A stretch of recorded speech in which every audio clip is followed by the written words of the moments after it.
y Arredondo, el pase del que habla todo el país. Ahora, en El Destape.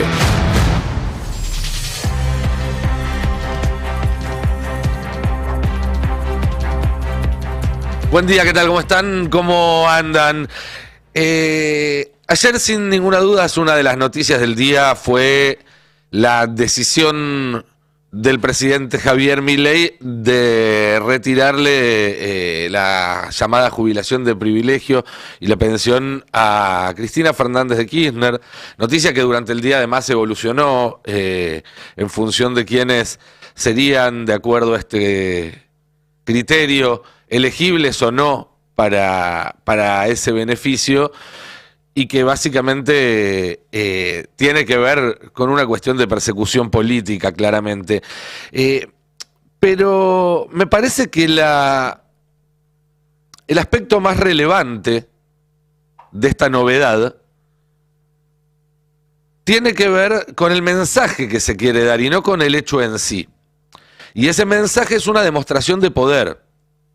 Miren lo que puedo hacer. No me creen a mí, lo dicen en la propia Casa Rosada, tal como lo reflejó en la nota que salió hace unas pocas horas el diario Clarín, donde explícitamente da cuenta con una voz en off, si podemos ver la placa, de un funcionario de la Casa Rosada, donde dice que la decisión de dar de baja la jubilación de privilegio y la pensión de Cristina Kirchner no tiene el objetivo de sancionar a nadie en particular, sino que la urgencia por tomar esta medida tiene que ver con la necesidad de ejemplaridad. No es nada nuevo, no es nada que no haya dicho ya Ari, que no haya dicho ya Roberto, que no hayamos repetido muchas veces acá en el pase, Adrián también, yo, sobre cómo la persecución a Cristina lo que busca es disciplinar a otros. Y si decimos que esta es una demostración de poder, tenemos que preguntarnos qué clase de poder es el que quiere demostrar el gobierno, el que quiere que se perciba Javier Milei. Y definitivamente no es un poder republicano y no es un poder democrático, porque esta demostración de poder justamente pasa por encima de todas las normas del sistema republicano y de todas las normas democráticas para mostrar un poder concentrado en una sola persona que se pone por encima de las leyes para repartir premios y castigos. Y este es un mensaje, por ejemplo, para los gobernadores, con los que tiene que terminar de definir algunas cuestiones cruciales como el presupuesto, y que son, diría en este momento, los únicos que podrían ponerle un obstáculo serio a Milei si quisieran hacerlo y si se organizaran para hacerlo. Los únicos junto con el Poder Judicial. Y el mensaje que le da Milei a los gobernadores es: miren que esto que estamos haciendo no es una negociación. De hecho, ayer que se suponía que tenían que dictaminar el presupuesto, porque es lo que habían acordado con los gobernadores para dar de baja la sesión que iba a haber el martes, que el gobierno no quería que hubiera, y no hubo tal dictamen y se volvió a patear para la semana que viene. Entonces el gobierno les dice: acá no hay nadie negociando. Acá lo que hay es una persona que soy yo que decide a quién doy premios y a quién doy castigos. Y si no me hacen enojar, a lo mejor soy generoso con alguno de ustedes y a lo mejor no. Pero si se ponen en contra mío, voy a hacer cualquier cosa contra ustedes porque no hay leyes, no hay república que me pueda poner límites. Pero además de todo esto, el proyecto de Milei y esta demostración de poder de Milei se da en un contexto más grande, que es un contexto internacional, como quedó claro con el viaje a Estados Unidos, que Milei durante toda la noche exhibió orgulloso en sus redes sociales. La cantidad de retweets y demás que hubo durante la madrugada es realmente impresionante. Y es curioso lo que pasa con Milei en esos lugares. En un rato vamos a repasar con John Eguier algunos detalles, porque fue una velada peculiar, sin ninguna duda. Pero Milei, que es un hámster en el laboratorio de la extrema derecha global, se cree que es vanguardia.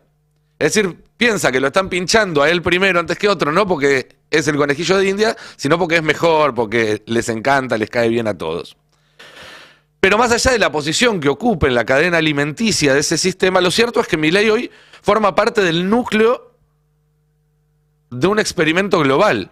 Lo que estaba reunido ayer en Mar-a-Lago era la crema y la nata del experimento global, que tiene como cara visible a Donald Trump y que es un experimento que, fuera de joda, nos puede hacer retroceder varios siglos en términos de condiciones laborales, en términos de libertades individuales, como bien puede saber hoy cualquier persona que forme parte de una minoría o que sea inmigrante en los países donde empiezan a gobernar esta clase de personajes. Pero también de acceso a los servicios básicos. De eso se trata, destruir la universidad y buscar privatizar o derivar a otras fuentes de financiamiento, otras instancias educativas, la falta de acceso a la salud pública, etcétera. A lo que voy es, detrás de los videos graciosos, de la foto con Stallone, de los memes, lo que hay es una verdadera casta conformada por megamillonarios de Silicon Valley y por los dueños de los grandes fondos de inversión, que son los verdaderos ganadores en esta historia, que tiene un plan para toda la vida sobre el planeta Tierra, para todos nosotros, que implica subordinar cualquier lógica a la acumulación del capital que ya acumulan en proporciones más altas que las que hubo en ningún otro momento de la historia reciente. Y es un proyecto que explícitamente, cuando uno escucha a Milei, a Trump, a Elon Musk, a Peter Thiel y demás, propone destruir la democracia desde adentro, como un topo. Cualquier semejanza no es pura casualidad. Y además, por primera vez en la historia, tienen las herramientas para intentarlo, porque las nuevas tecnologías, concentradas en esas pocas manos, les dan esa posibilidad, la posibilidad de intentar arrancar para siempre la soberanía de manos del pueblo para entregársela al capital y al algoritmo. Eso es lo que estamos viendo en la Argentina, eso es lo que se vio ayer también en Florida, en Mar-a-Lago, y lo que se va a empezar a desplegar en Estados Unidos. Y ese es el nivel del desafío que tiene por delante todos los que queremos un futuro distinto para este país y para el planeta. Desde un pibe que toma una facultad hasta el dirigente con mayor responsabilidad política, pasando por los que ocupamos un lugar acá delante de un micrófono, como me toca a mí, junto con este maravilloso grupo de compañeros que me acompaña hoy aquí en el pase. Buen día Ari, buen día John, Cande, Adrián. Tenemos un programón, quiero hablar un poco de esto, vamos a estar repasando con John algunos detalles que dejó la velada de ayer en particular, pero tratando de no perdernos en la anécdota, de no perdernos en el detalle, sino de ver la historia grande que se está escribiendo, que es cada vez más evidente, aunque la mayoría de los medios no estén haciendo foco en eso. Pero también vamos a seguir hablando de economía, como siempre, con Cande, ¿no es cierto? Tenemos que hablar de los salarios en pesos, porque vivimos en pesos, aunque Milei esté ya pensando en dólares.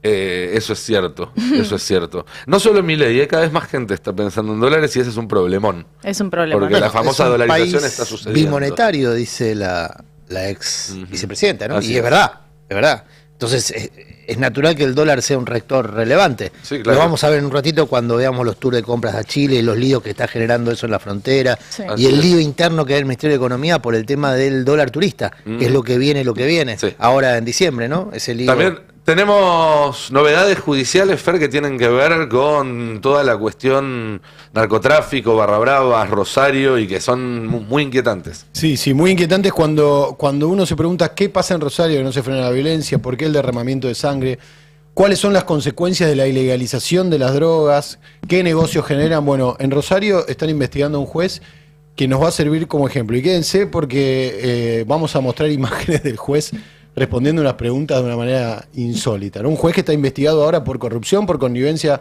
con los narcos y por un entramado con empresarios que se sospecha que extorsionan a otros empresarios para el negocio de la hidrovía. Muy bien. Ari, ¿Qué tenemos? De todo hay, amigo, pero vamos a hablar de esto que mencionabas recién vinculado a Cristina, a la quita de la pensión. Estuvimos hablando más temprano con Facundo Fernández Pastor, sí, que fue el abogado de Amado Vudú, fue el abogado de Cristina, y cómo va a terminar esto absolutamente judicializado, pero que creo yo, no sé qué consideran, después lo charlamos, es más una jugada simbólica y de mover la agenda.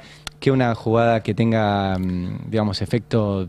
Caramelo de madera, muy efectivo. No, Muy caramelo de madera, pero también, insisto, una señal muy clara, o un mensaje muy claro desde el gobierno de proyección de poder, que también se vio en la negociación con los gremios aeronáuticos. Con todo. Que tuvo esta semana una novedad. Bueno, anoche se comunicó el acuerdo con los gremios aeronáuticos que no implica derogar de las expectativas del gobierno la privatización de aerolíneas, es decir, que los gremios conceden una serie de modificaciones, incluso la posibilidad de que se discuta el convenio colectivo, pero no se llevaron una negativa cerrada a que no se vaya a privatizar aerolíneas, y creo que es el punto al que hay que mirar, porque, bueno, entonces, ¿qué es lo que se concede? Bueno, un trimestre de empleo. Ojo, porque el gobierno está apretando con éxito. Así es, sí. Así es. Está apretando con éxito. Y ahí hay que mirar los dos lados del mostrador. Vamos no solamente al que aprieta, digamos, ¿no? Vamos a estar desarrollando toda esta agenda. Los invitamos a los que no están en YouTube que vengan a YouTube, porque hay algunas perlitas que quedaron de anoche, John, que son realmente impresionantes. Podemos arrancar por el final, ¿no? Arrancamos por el final, porque esto fue como una fiesta de 15. Fueron hablando todos, pasaron, dieron sus discursos, estuvo el tío borracho al que tuvieron que apagarle el micrófono, pero terminaron poniendo YMCA y poniéndose a bailar. Sí, de una manera espectacular. Tenemos el video, porque están en YouTube. Vénganse a ver esto. Ahí está, Donald Trump, en Estados Unidos. Esto lo subió Milei a su cuenta. Esto lo subió Milei a su cuenta. Con esta música. Recordemos que viajó con él, viajó una comitiva bastante grande dentro de lo que puede ser la comitiva de Milei, y viajó Santiago Oría, que es el cineasta que tiene un contrato en Casa Rosada, que lo sigue a todos lados y filmó estas cosas. Subí un poquito la música, a ver ahí con Stallone ahí. Vamos. Ahí va. Milei con Stallone, Milei con Trump. Está en una fiestita, ¿no? Él está chocho. Igual Fotaza, Fotaza con Stallone, tremendo. Ahí vemos, bueno, varios de los futuros ministros de un gabinete que Trump confirma va a ser mucho más extremista que el que tuvo en el 2016-2020. Se ve, entre otros, a Robert Kennedy, que ayer se confirmó va a ser ministro de Salud, y es alguien que es antivacunas, está en contra de ponerle aditivos al agua para hacerla más potable. Que sobreviva al más fuerte. Y está en contra del cambio climático, y dentro del Ministerio de Salud allí también está la respuesta a emergencias climáticas, así que bueno, va a ser distópico lo que se vengan en estos años. Lo bueno de haber visto Years and Years es que nada de todo esto te sorprende. Lo bueno de vivir en la Argentina es que nada de todo esto te sorprende. Está bien, pero lo que plantea Years and Years es mucho más, porque estamos viendo escenas que no corresponden en la Argentina. Y también es distópica la conformación del gobierno de Trump. Sí, claro. Por todo esto que vos decís. Lo que tiene de fantástico esta serie es que te presenta como distópico lo posible, y ahora lo verificable, lo que está ocurriendo, pero como algo imposible, ¿se entiende? Como algo que no debería ocurrir, que es una anomalía. Bueno, estamos viviendo en una anomalía. Sí. Y eso es muy exótico. No todos los días se vive en una anomalía. Retrocedo un poco en esta película para contarla completa. A ver, Trump le tendió el teléfono a Milei 7 días después de que ganó. O sea, esperaron. Trump dijo, bueno, primero habla con gente mucho más importante, o que evidentemente a él le genera mucho más importante. Estamos hablando de más de 70 líderes mundiales y presidentes. Y 7 días después lo atiende finalmente a Javier Milei. En el medio de esa desatención de Trump con Milei, el gobierno forzó este viaje, que estaba en agenda, pero también era posible que no vaya Milei. Y recordemos que es un viaje bastante caro que vamos a estar repasando hoy durante el programa. Y ahí lo vemos a Milei. Entonces, así llega Milei, que hace un par de días habló con Trump finalmente. Los libertarios salieron todos a festejar esto. Sí, por supuesto, y es lógico. Hay una explicación para la cual esperó 7 días en atenderlo por teléfono, pero a la vez es el primero al que invita a un lugar así. Que es que una cosa son los asuntos realmente importantes, que son los que atendés primero por teléfono, y después es la imagen que querés proyectar. Porque es cierto que Milei, para el público de Trump, hoy es un valor, en términos de marketing. Sí. Entonces es lógico que lo invite, que lo ponga en un lugar importante y demás. También es lógico que para atender a los asuntos realmente importantes lo ponga en un segundo o en un tercer escalón, comparado con hablar con líderes europeos, con líderes de países de otra talla. De hecho, fue muy elogioso Trump con Milei ayer, esto hay que decirlo. Sí, claro. Palabras muy elogiosas. Después, cuando le hicieron hablar a Milei, bueno, pasó algo que lo vamos a ver en un rato, no le dejaron terminar el recital. Creo que tuvo 2 highlights su aparición. Primero, cuando arrancó tratando de hacer una introducción en inglés, algo que es muy común, que lo tratan de hacer para hacerse los cancheros y en general sale mal. Porque si solamente podés hacer la introducción en inglés, es porque en realidad no podés hablar en inglés y se nota. Si les parece, podemos repasar eso y después vemos el abrupto final que tuvo el discurso de Milei. I'm very grateful for stay here. I am feeling blessing. I will do my speech in Spanish, but I have a very big, very good interpreter. And then, sorry, but I will speak in Spanish. Está como medio nervioso, ¿no? Sí, a ver, esto no es inteligencia artificial, esto es cierto, porque es verdad que mucha gente dice, che, esto lo inventaron, lo hizo un Cuca con inteligencia artificial. Sí. No, esto es cierto. Los que tenemos un poquito de memoria, ¿qué te hace acordar? Macri. A Domingo. No, a Carlos y a Domingo. Caballo hablando en inglés. Sí, pero con una diferencia. A very important thing. Pero con una diferencia. Caballo pronunciaba pésimamente mal, pero ponía las palabras que correspondían. Acá Milei técnicamente era bueno. Feeling blessing, very big, very good. Le podrían haber escrito el discurso por lo menos. Sí. Claro. Bueno, sí es real, perdón, yo no había visto la parte en inglés, había visto solo la parte en castellano. Después habló en castellano, ¿no? Claro. Sí, después el resto del discurso habló en castellano. Empezó a hacer una de sus clases así. Sí, pero estaba lo que llevó el discurso que llevó Milei a Estados Unidos es armar esta especie de alianza estratégica con Estados Unidos de libre comercio y sumar algunos países, entre ellos se cuenta Israel y Estados Unidos, Italia también, y también en esta agenda contra la ONU.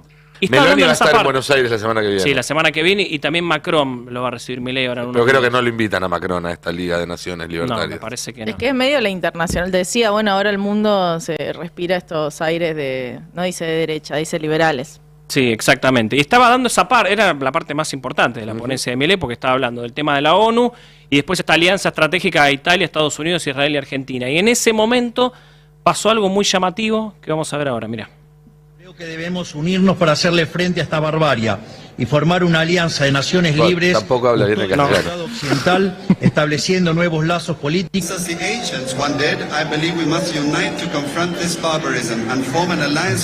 Le cortaron el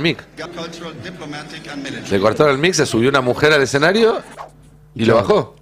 Tremendo. Yo acá sabes que te quiero contar algo. Presidencia, el canal de Presidencia Oficial acaba de mandar el discurso completo de Milei. Y lo tiene completo el discurso. O sea, no lo corta donde se cortó efectivamente. Claro. ¿Y decía algo interesante después? No decía algo mucho más interesante. Es fuerte que lo bajen del escenario. No, ya sé. Es que también si tenés vocación de colonia, yo sé que no parece, pero colonia. es presidente de un país este señor, ¿eh?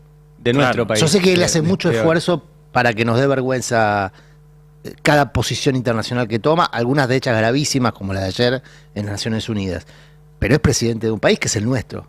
Hoy yo tengo una vergüenza absoluta, incluye esto la selección argentina, pero lo separo. No, hoy tengo una gran vergüenza. Es incomparable.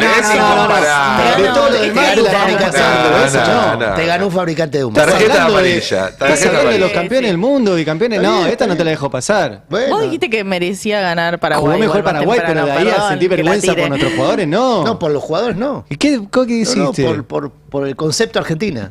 Por el concepto argentino. Pero metiste a la selección, te la voy a pudrir. La ruta que estás tomando. Metiste a Lionel, a Enzo, a Leandro Paredes. No era para tanto. Pero para en esto de la vergüenza internacional, él es una figura en el movimiento libertario, por eso lo invitaron. O sea, es una vergüenza como presidente, pero para el movimiento libertario es una figura importante. No, por eso, que lo bajen del escenario es un hecho político severo. Acá nuestra producción encontró un archivo maravilloso de Milei, que subiendo una foto de cuando fue a la Universidad de California a perfeccionar su inglés. Maldad esto, maldad uno se olvida cuando no lo habla. Parece un tenista de los 70, Milei. Sí, tenía, ¿no? Un look así, muy... 3 párrafos le faltaron a Milei, ¿eh? A ver, ¿qué decía? No, iba a decir lo más importante. Dice, los Estados Unidos liderando en el norte, la Argentina en el sur. Eso por suerte no lo dijo. Italia en la vieja Europa, Israel en la centinela de la frontera de Oriente Medio. Entre los 3 párrafos decía eso. Era parte, por eso digo, lo bajaron antes de la parte más importante. Un bochorno. Tremendo. Un bochorno. O sea, según Milei, Italia es el líder de Europa. Argentina debería ponerse. Argentina de Latinoamérica. Estados Unidos sí, efectivamente, de Norteamérica. Israel. Israel como guardián de la frontera. Exactamente. Pues está en un mambo importante, hay que decirlo. Sí, sobre todo con lo de Italia y Argentina. O sea, Italia está lejísimo de ser el país que lidera Europa y la Argentina está lejísimo de ser el país que lidera Latinoamérica. Sí. Se olvidó de Brasil y de Alemania. Claro. Ese es el plan que Milei le quiere vender a Trump. Le quiere decir, bueno, vos bancame a mí, así como bancás a Israel en Medio Oriente, incondicionalmente contra todo, le bancás que haga lo que sea, bancame a mí, que yo voy a hacer lo que sea en Argentina, pero voy a alinearme incondicionalmente con tu proyecto geopolítico. Es esa la transacción que Milei cree que está teniendo con Trump. Pero así como decimos que los gobernadores creen que negocian algo con el gobierno y el gobierno en realidad está en otro plano y los mea, a mí me da la sensación de que cuando llegue la hora de la verdad, Trump se va a mostrar en otro plano, va a usar a Milei para lo que quiere, que es de conejillo de India para ciertas políticas, para tener una desregulación para la inteligencia artificial, para quitar, llevarse los recursos naturales, para lo que quieren los financistas y los sponsors de toda esa aventura, que son los dueños de los grandes fondos de inversión y los dueños de las compañías tecnológicas. Y después lo van a tirar como un forro. Y te hago una pregunta, Johnny, vos que estás ahí en la Rosada y que hablas con todo el entorno de Milei. Ah, bien. Ellos... No, pensé que ibas a decir otra cosa, que ahora sí con el entorno de Milei. ¿Hablás con el entorno de Milei? ¿Con Milei hablás? A Milei alguna vez lo hemos cruzado, sí. Pero no tienen... No tenemos diálogo fluido con Milei. Ellos creen realmente, o sea, ¿hacen lo mismo que Trump? ¿Hacen un show pero después creen otra cosa? ¿O creen realmente que se van a alinear con Estados Unidos, que eso los va a beneficiar? Ellos que van están a convencidos, todo? porque dice, nosotros salió todo. Entonces esto también va a salir. Yo también pregunté el otro día a una de las personas más importantes del gobierno, le dije, cuando me contó, esto fue premisa del Destape, que Milei le va a plantear a Trump hacer un tratado de libre comercio entre Estados Unidos y Argentina, le pregunté en la cara, le dije, pero ¿vos lo ves viable? Y lo ven viable. ¿Creen que se puede hacer? Porque lo que dicen ellos es, Trump le va a subir a los aranceles para los que le suben aranceles a él. No sé si se entiende. Claro. O sea, están en una épica en la cual creen. Sí, están convencidísimos. No nos olvidemos. Y es un NAFTA, eso es un combustible. Aplaudo, aplaudo de pie, Sí, claro. Los gobiernos con convicción, no a mí me parece que en esta época es un buen insumo. Todo. Ahora, es una mierda lo que hacen, pero venimos también, de un gobierno que no proponía nada. Digo, ese contraste... Lo que proponía después lo... Y después lo... se echaba para atrás. Por eso digo, ese contraste el gobierno lo aprovecha en una fuerte. época en la que naturalizamos todo. Antes era de los sindicatos. Este tipo piensa que Dios, a través de su perro muerto, le dijo que iba a llegar a presidente y llegó a presidente. Es lógico que crea que Trump le va a dar un TLC, que le van a dar el premio Nobel de Economía y que más lo va a subir en un cohete a Marte cuando el planeta vuele por los aires y por eso no le importa el cambio climático. Digo, está dentro de su lógica absolutamente retorcida, pero todas las fichas le van cayendo. Sí, por eso es tan difícil negociar con el gobierno. Digo, recién Murano daba el buen ejemplo de los sindicatos, de qué está pasando con las negociaciones con los sindicatos. Milei va a fondo. Sabe que puede ir a fondo y va a fondo. Por eso va a fondo contra un sindicato jodido como el de los aeronáuticos. Fue a fondo y la está ganando. Bueno, ese es el punto central con el que yo quería marcar un matiz con tu editorial, que suscribo la descripción. Ahora, ahí hay un elemento para mí central para evaluar el gobierno, que es que el gobierno cree en lo que hace. ¿El gobierno cree en lo que hace? Sí. El gobierno cree en lo que hace. 100%. Tiene dosis de pragmatismo. Pero ¿en qué momento yo...? No, por eso digo, matiz, suscribo la descripción. Lo que matizo respecto a que hay necesariamente una valorización positiva respecto a su poco apego a los principios republicanos. Porque Milei nunca vendió eso. Eso lo vendía Macri, lo vendía Carrió. Milei nunca vendió apego por los principios republicanos. Así que hasta ahí también cumple con su contrato electoral. Él nunca dijo, yo voy a respetar con pelos y señales lo que dice la Constitución. Lo que se supone que un presidente jura respetar la Constitución. Pero a ver, el contrato electoral no es lo que jura. El contrato electoral es lo que promete en campaña. Y él dijo que iba a ir contra la casta. ¿No? Dijo eso. Esas fueron las palabras que repitió como mantra toda la campaña. Bueno, ¿qué es lo que hace? Para mí es muy interesante desde el análisis político y la dificultad central que tiene la oposición. Por eso el gobierno también invoca todo lo que tira, pero invoca todo lo que tira porque juega solo. Entonces, naturalmente tiene mucha ventaja, digamos. Porque, y bueno, por la oposición está en dificultad severa, que es que el gobierno la pone en la situación de tener que defender cosas que para las mayorías populares pauperizadas son indefendibles. Fíjate lo que hizo ayer con el tema de Cristina. Creo que lo resumió muy bien la Inca, si no me equivoco, ¿no? En un tuit, de cómo va a ser el mecanismo ahora. El gobierno va a perder la pelea judicial y los argentinos vamos a perder un montón de plata. porque probablemente Cristina recupere ahora con un amparo o más adelante cuando se trate la cuestión de fondo, recupere los beneficios que le corresponden. En el medio correrán intereses, los argentinos pagaremos mucho más caro el chiste de Milei, el chiste que no es un chiste, digamos, la operación, el caramelo de Milei respecto a lo de Cristina. Ahora, en este periodo lo que va a hacer es poner en debate cuánto gana. Ya veíamos la cuenta ayer, cuánto representa eso en cantidad de jubilaciones mínimas.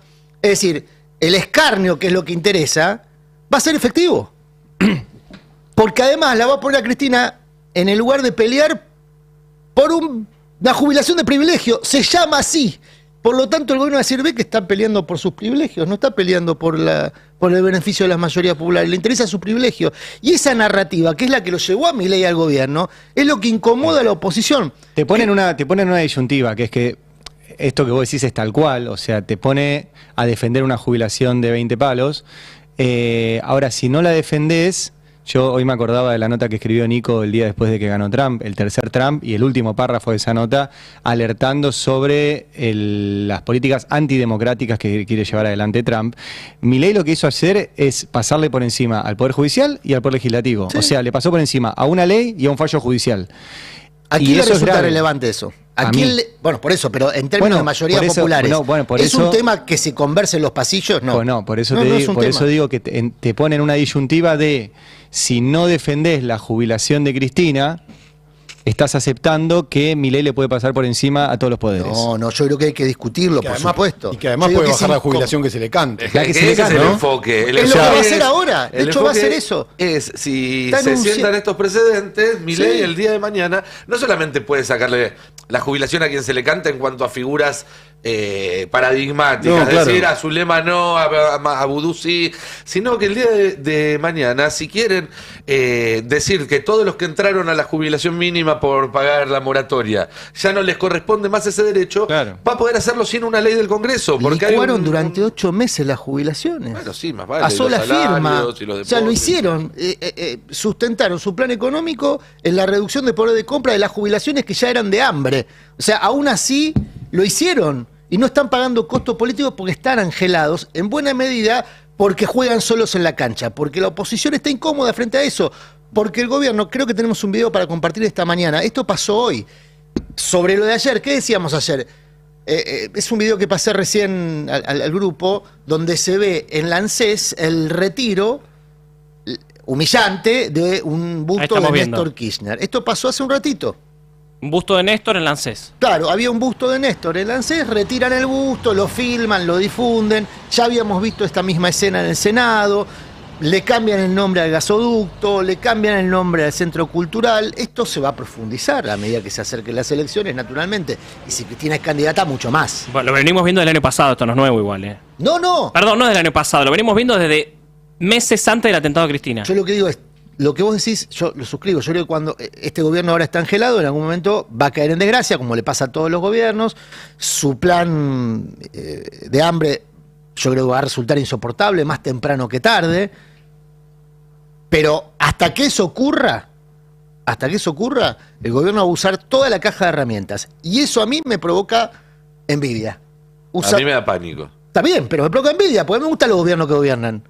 Lamento no haberlo tenido cuando las ideas del gobierno que yo voté coincidan con las mías. Para mí hay que buscar un sano punto medio entre un gobierno absolutamente o muy que tenía muchas dificultades para gobernar, como en la experiencia del Frente de Todos, sobre todo en algunas áreas, y un gobierno que directamente está saboteando el sistema democrático y republicano, porque tampoco se trata de eso. Completo la provocación. Tampoco se trata de comerse al caníbal. Néstor, vos mismo decías hace poco que no hay que imitar las estrategias del gobierno, porque ellos lo hacen mejor. Pero yo no estoy reclamando eso del gobierno que pasó, porque aparte es ridículo, igual no tiene sentido reclamarle nada si ya no está. Pero había un principio del gobierno de Néstor Kirchner que era: primero pensamos la política, después vemos cómo se aplican, el marco legal. Sí. ¿No? Bueno, ese es un principio de gestión que yo valoro. Claro. Ahora, una cosa es, veamos la política, después vemos el marco legal, Y la otra es decir, veamos la política y prendamos fuego al marco legal, que es lo que está haciendo este gobierno. Este gobierno no está inventándose un marco legal alternativo. Este gobierno publicó hoy un decreto en el boletín oficial sin ningún tipo de argumento ni sustentación, diciendo simplemente hay una decisión ejecutiva de quitarle la jubilación a esta persona. ¿Cómo se blindó Néstor frente a la posibilidad de que lo que entonces el propio Néstor y Cristina llamaban el pejotismo, cómo se blindó de la tensión con el pejotismo? Mandó a Cristina a elaborar e impulsar una ley que blindaba los decretos de necesidad de urgencia. Claro, sí. Que es la misma ley que ahora se pretende modificar. Sí. O sea, vio un desafío. El desafío era el pejotismo. No es lo mismo cambiar el marco legal que prenderlo fuego. Igual no nos quedemos acá porque... No, pero que me cuento de lo que está pasando ahora, porque es la dificultad que tiene la oposición para hacerle frente. Yo creo que el objetivo que tiene la oposición es frenar el daño, pero el tema es que lo que estamos viendo es que no tiene cómo hacerlo, o cuando amaga con poder hacerlo, o cuando se empieza a ordenar o algún movimiento en ese sentido, el gobierno tiene herramientas, usa la caja de herramientas con brutalidad. Sí, eso está claro. Pongámosle números al daño, Cande, porque parte de todo este proceso de instalar una realidad opaca y que no responde a la realidad real, valga la redundancia, es esta idea de, bueno, los salarios ya están mejor, ya recuperaron, están creciendo. Sin embargo, no se condice con la experiencia cotidiana de los que laburamos. Bueno, el gobierno viene haciendo esto, de hecho antes lo hacía con las jubilaciones, pero en el marco de las jubilaciones era tan absurdo decir que estaban creciendo en dólares, porque justamente no se correspondía con la realidad de las y los jubilados, que lo dejó de hacer, pero Milei ahora insiste con esto en el tema de los salarios en dólares, y ahí tenemos la placa del tuit que compartió Milei, que habla justamente de, de que no la queremos ver, básicamente. Periodistas ensobrados y todos los enemigos de la libertad que no quieren que al país le vaya bien. Si le mostrás esta recuperación en B de los salarios en dólares, te van a llenar de peros. Nosotros seguimos trabajando para continuar progresando, y pone el siguiente gráfico, que es un gráfico que va desde los 70 para acá. Así que es un gráfico que es difícil de achicar en términos de meses y de gestiones. El único presidente que aparece en ese gráfico, que es de Fernando Marul, es Milei. Después los procesos se hablan como, el Rodrigazo, la convertibilidad, distintos sucesos más en el marco económico y no tanto en las gestiones políticas. Se ve obviamente algo que marcaba Ari hoy a la mañana, que tiene que ver con la caída del salario medido en dólares durante la convertibilidad, ¿no? Esa escalerita que va hacia abajo, y obviamente el salto al vacío con la crisis del 2001. Y después la recomposición de la crisis del 2001 hasta el 2015, la caída después con la devaluación de Macri, una leve recomposición sobre todo en 2017, que es el único año positivo en términos económicos de Macri, y me dio mucha gracia que lo llamen como sudden stop, que es un término muy de mercado financiero, que es como, pasó algo y se frenó esa recuperación del salario real. De repente, de la nada. De la nada, no tiene nada que ver con un proceso de endeudamiento profundísimo que tuvo el gobierno y que le puso el freno a esa recuperación. Y se ve efectivamente una recomposición en términos del salario en dólares, pero que no tiene que ver con una recomposición de los ingresos reales de las y los trabajadores, sino que tiene que ver con un proceso de apreciación cambiaria que venimos viviendo desde diciembre para acá, y que de hecho, si tenemos el otro gráfico que compara la evolución de los salarios reales, vemos que este gráfico sí está más acotado ya desde 2017 para acá. La caída desde 2017 hasta el gobierno de Alberto Fernández, esa estabilidad que se mantiene durante el gobierno de Alberto Fernández, y la caída nuevamente con la devaluación de diciembre de 2023, y salarios privados registrados que tratan de recuperarse, pero que no logran superar ese techo, ¿no? O sea, como si bien hay una recuperación después de la caída de diciembre de 2023, no volvemos a los niveles de noviembre de 2023. O sea, un proceso de caída en los trabajadores que están en las mejores condiciones, que están registrados, que tienen paritarias, que tienen un sindicato que los represente, no logran volver a los niveles de noviembre de 2023, y en esta estabilidad de la inflación y con un dólar que cada vez se aprecia más, bueno, se hace difícil también pensar en esa recuperación. Se va a ver algo más parecido, en el mejor de los casos, a la escalerita que vimos durante los 90, en el peor de los casos, a la caída que vimos después de los distintos estallidos que se veían en ese gráfico. Sí, eso depende mucho.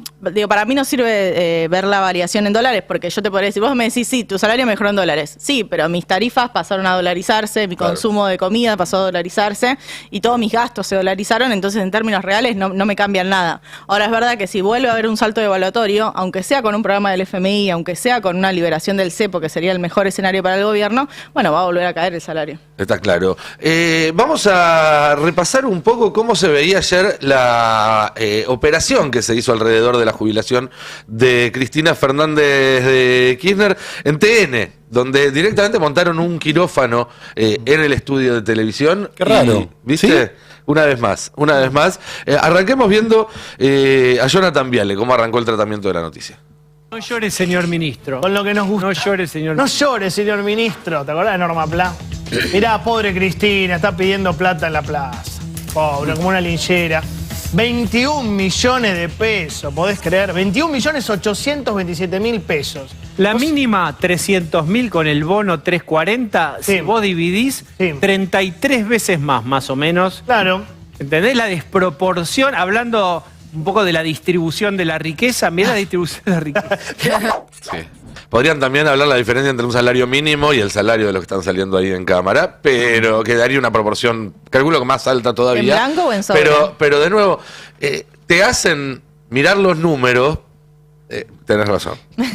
No, pero te hacen mirar los números para que no prestes atención a lo que realmente está pasando, que es lo que charlábamos antes, que es la adjudicación de facultades del presidente que no tiene. Quiero recordar que uno de los que estaba ahí, que es el hijo de Mauro Viale, nosotros lo encontramos cenando en familia con el presidente en Olivos, lo cual sería bueno que lo digan y lo repitamos y se sepa, porque te muestra que no es periodismo lo que está haciendo ahí.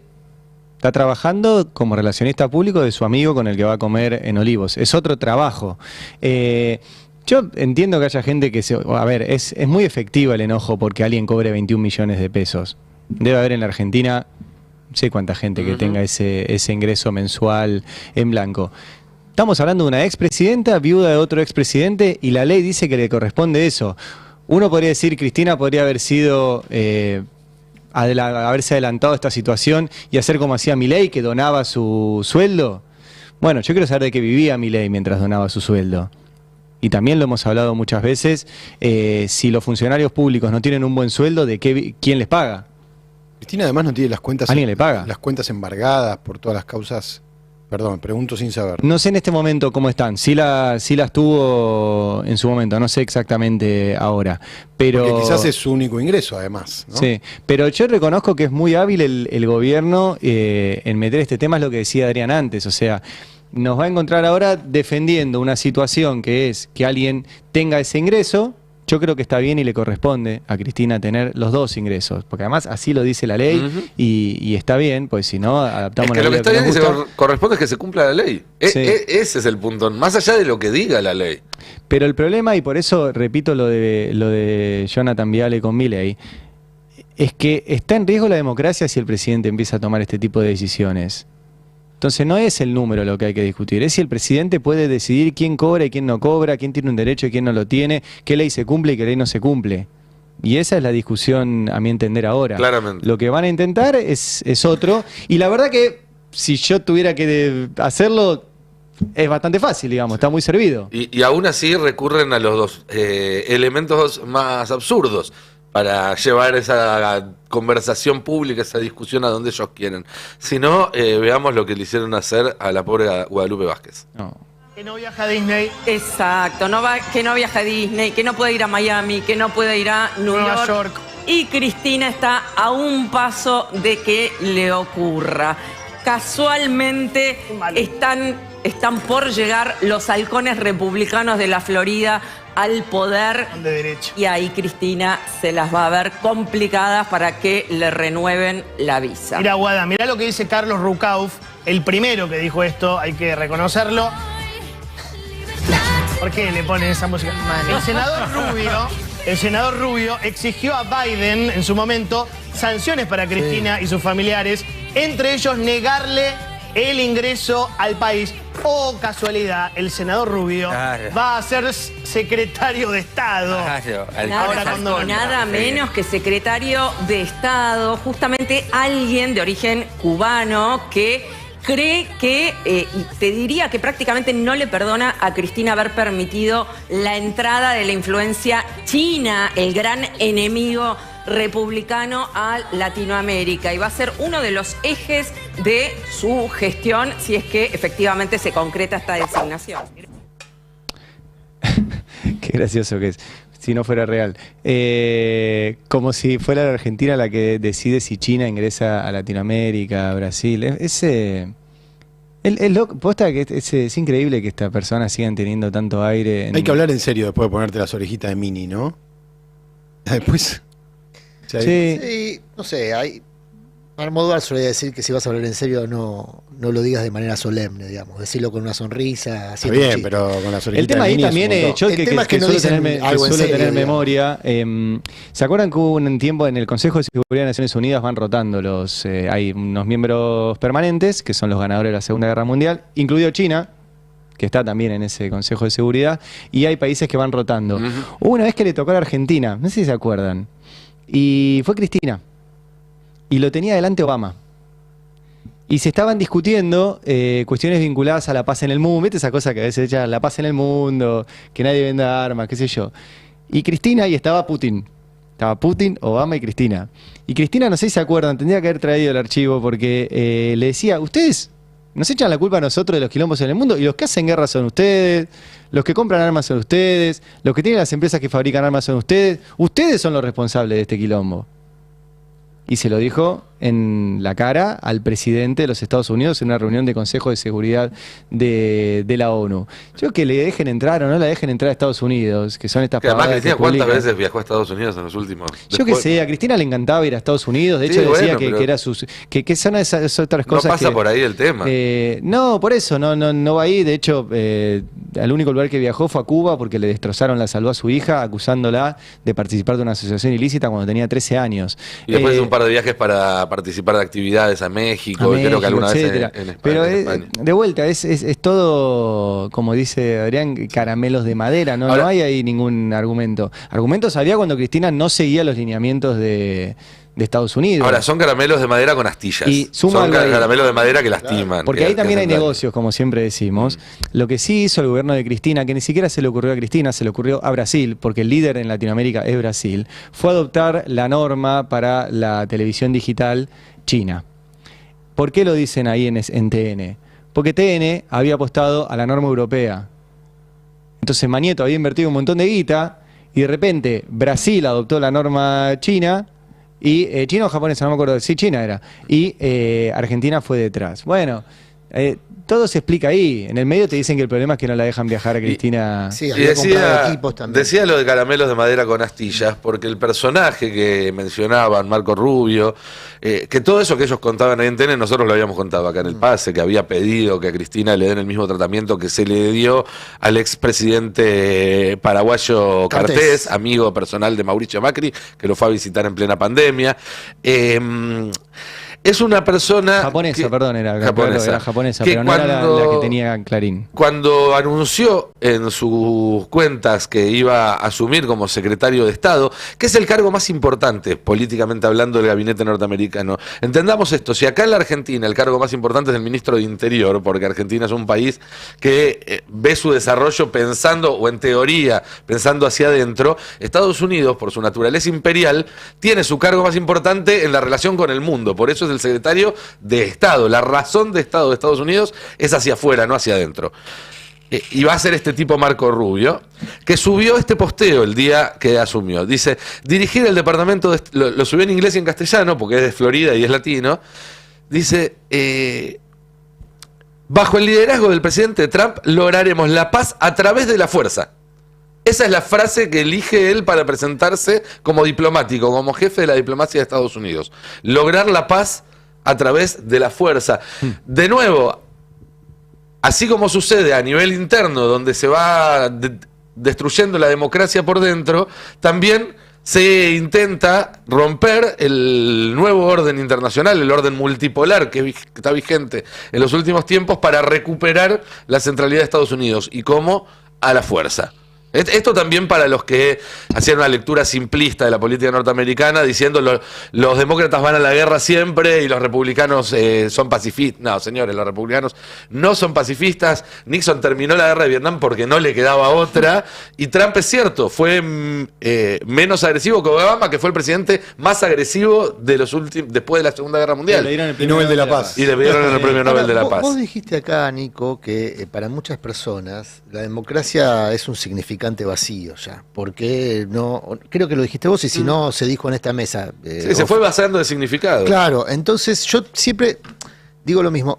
A mí lo que me gustaba de los gobiernos de Néstor y Cristina eran sus políticas, su orientación política, el sentido de sus políticas. No fui sommelier de formas en aquellos gobiernos, no voy a ser un sommelier de formas ahora.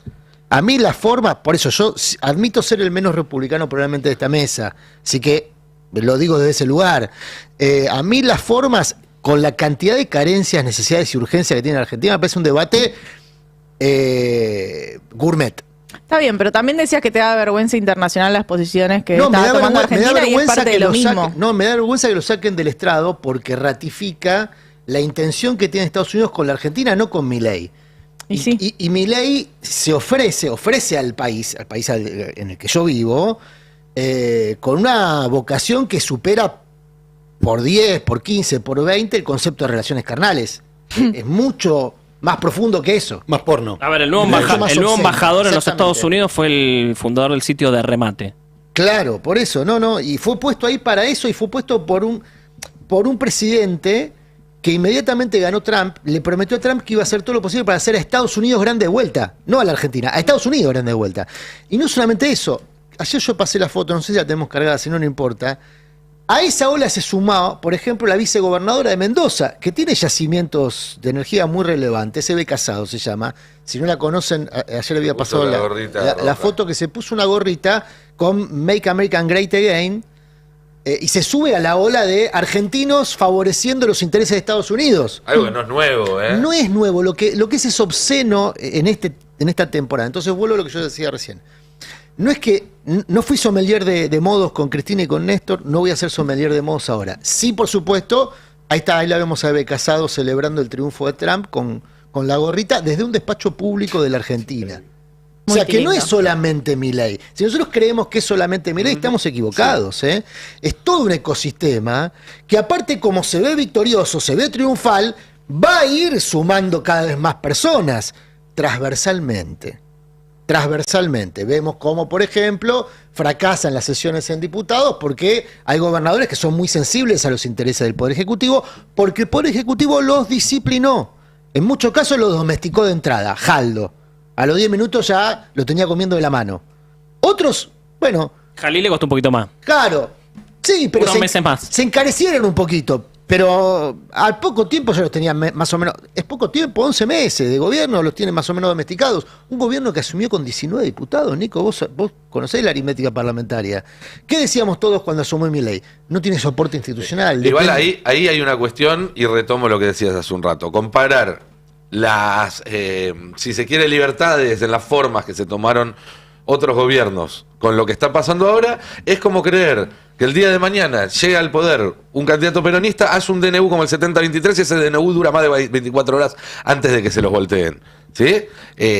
Y lo mismo corre para esto que vos decís. Milei puede hacer lo que hace con 19 diputados porque tiene detrás a todo el círculo rojo. Yo tengo para mí porque tiene detrás un sostén que no va a tener nunca un candidato que se les ponga de culo. Correcto. A esos para mí sectores. en el actual estado de cosas discutir en la forma Milei es valorizar sus políticas. Igual, ojo, Para mí en el Nico, estado de cosas discutir la forma de Milei es advertir que tenemos por delante degradaciones mucho más graves. Pero es el modelo Corea del Centro, el problema de Milei es que grita desde el estrado. No, el problema de Milei es que hambrea a la gente, que está entregando los recursos naturales. Si no sabes distinguir la amenaza de un tipo gritando desde el estrado, de la amenaza de que nos manejen algoritmos opacos, que manejan aspectos de nuestra vida que ni nosotros entendemos, y lo que eso significa existencialmente. Yo no distingo la amenaza, la denuncio. Para nuestra condición de ciudadanos. Es a combatirlo, Nico, no. Pero estás comparando dos cosas que no tienen nada que ver una con otra. No estoy comparando, estoy diciendo... Sí, lo acabas de hacer. No, estoy diciendo que... ¿Lo acabas de hacer? No, estoy diciendo que cuando escucho a alguien cuestionando las formas de Milei, no estoy diciendo de vos, porque aparte está de moda. Si no, a mí no me gustan las formas de Milei. No me gusta que me grite del estrado. Bueno, se decía lo mismo de otros presidentes que tenían la misma convicción que Milei. Ahora, no comparto ni una de las convicciones que tiene Milei.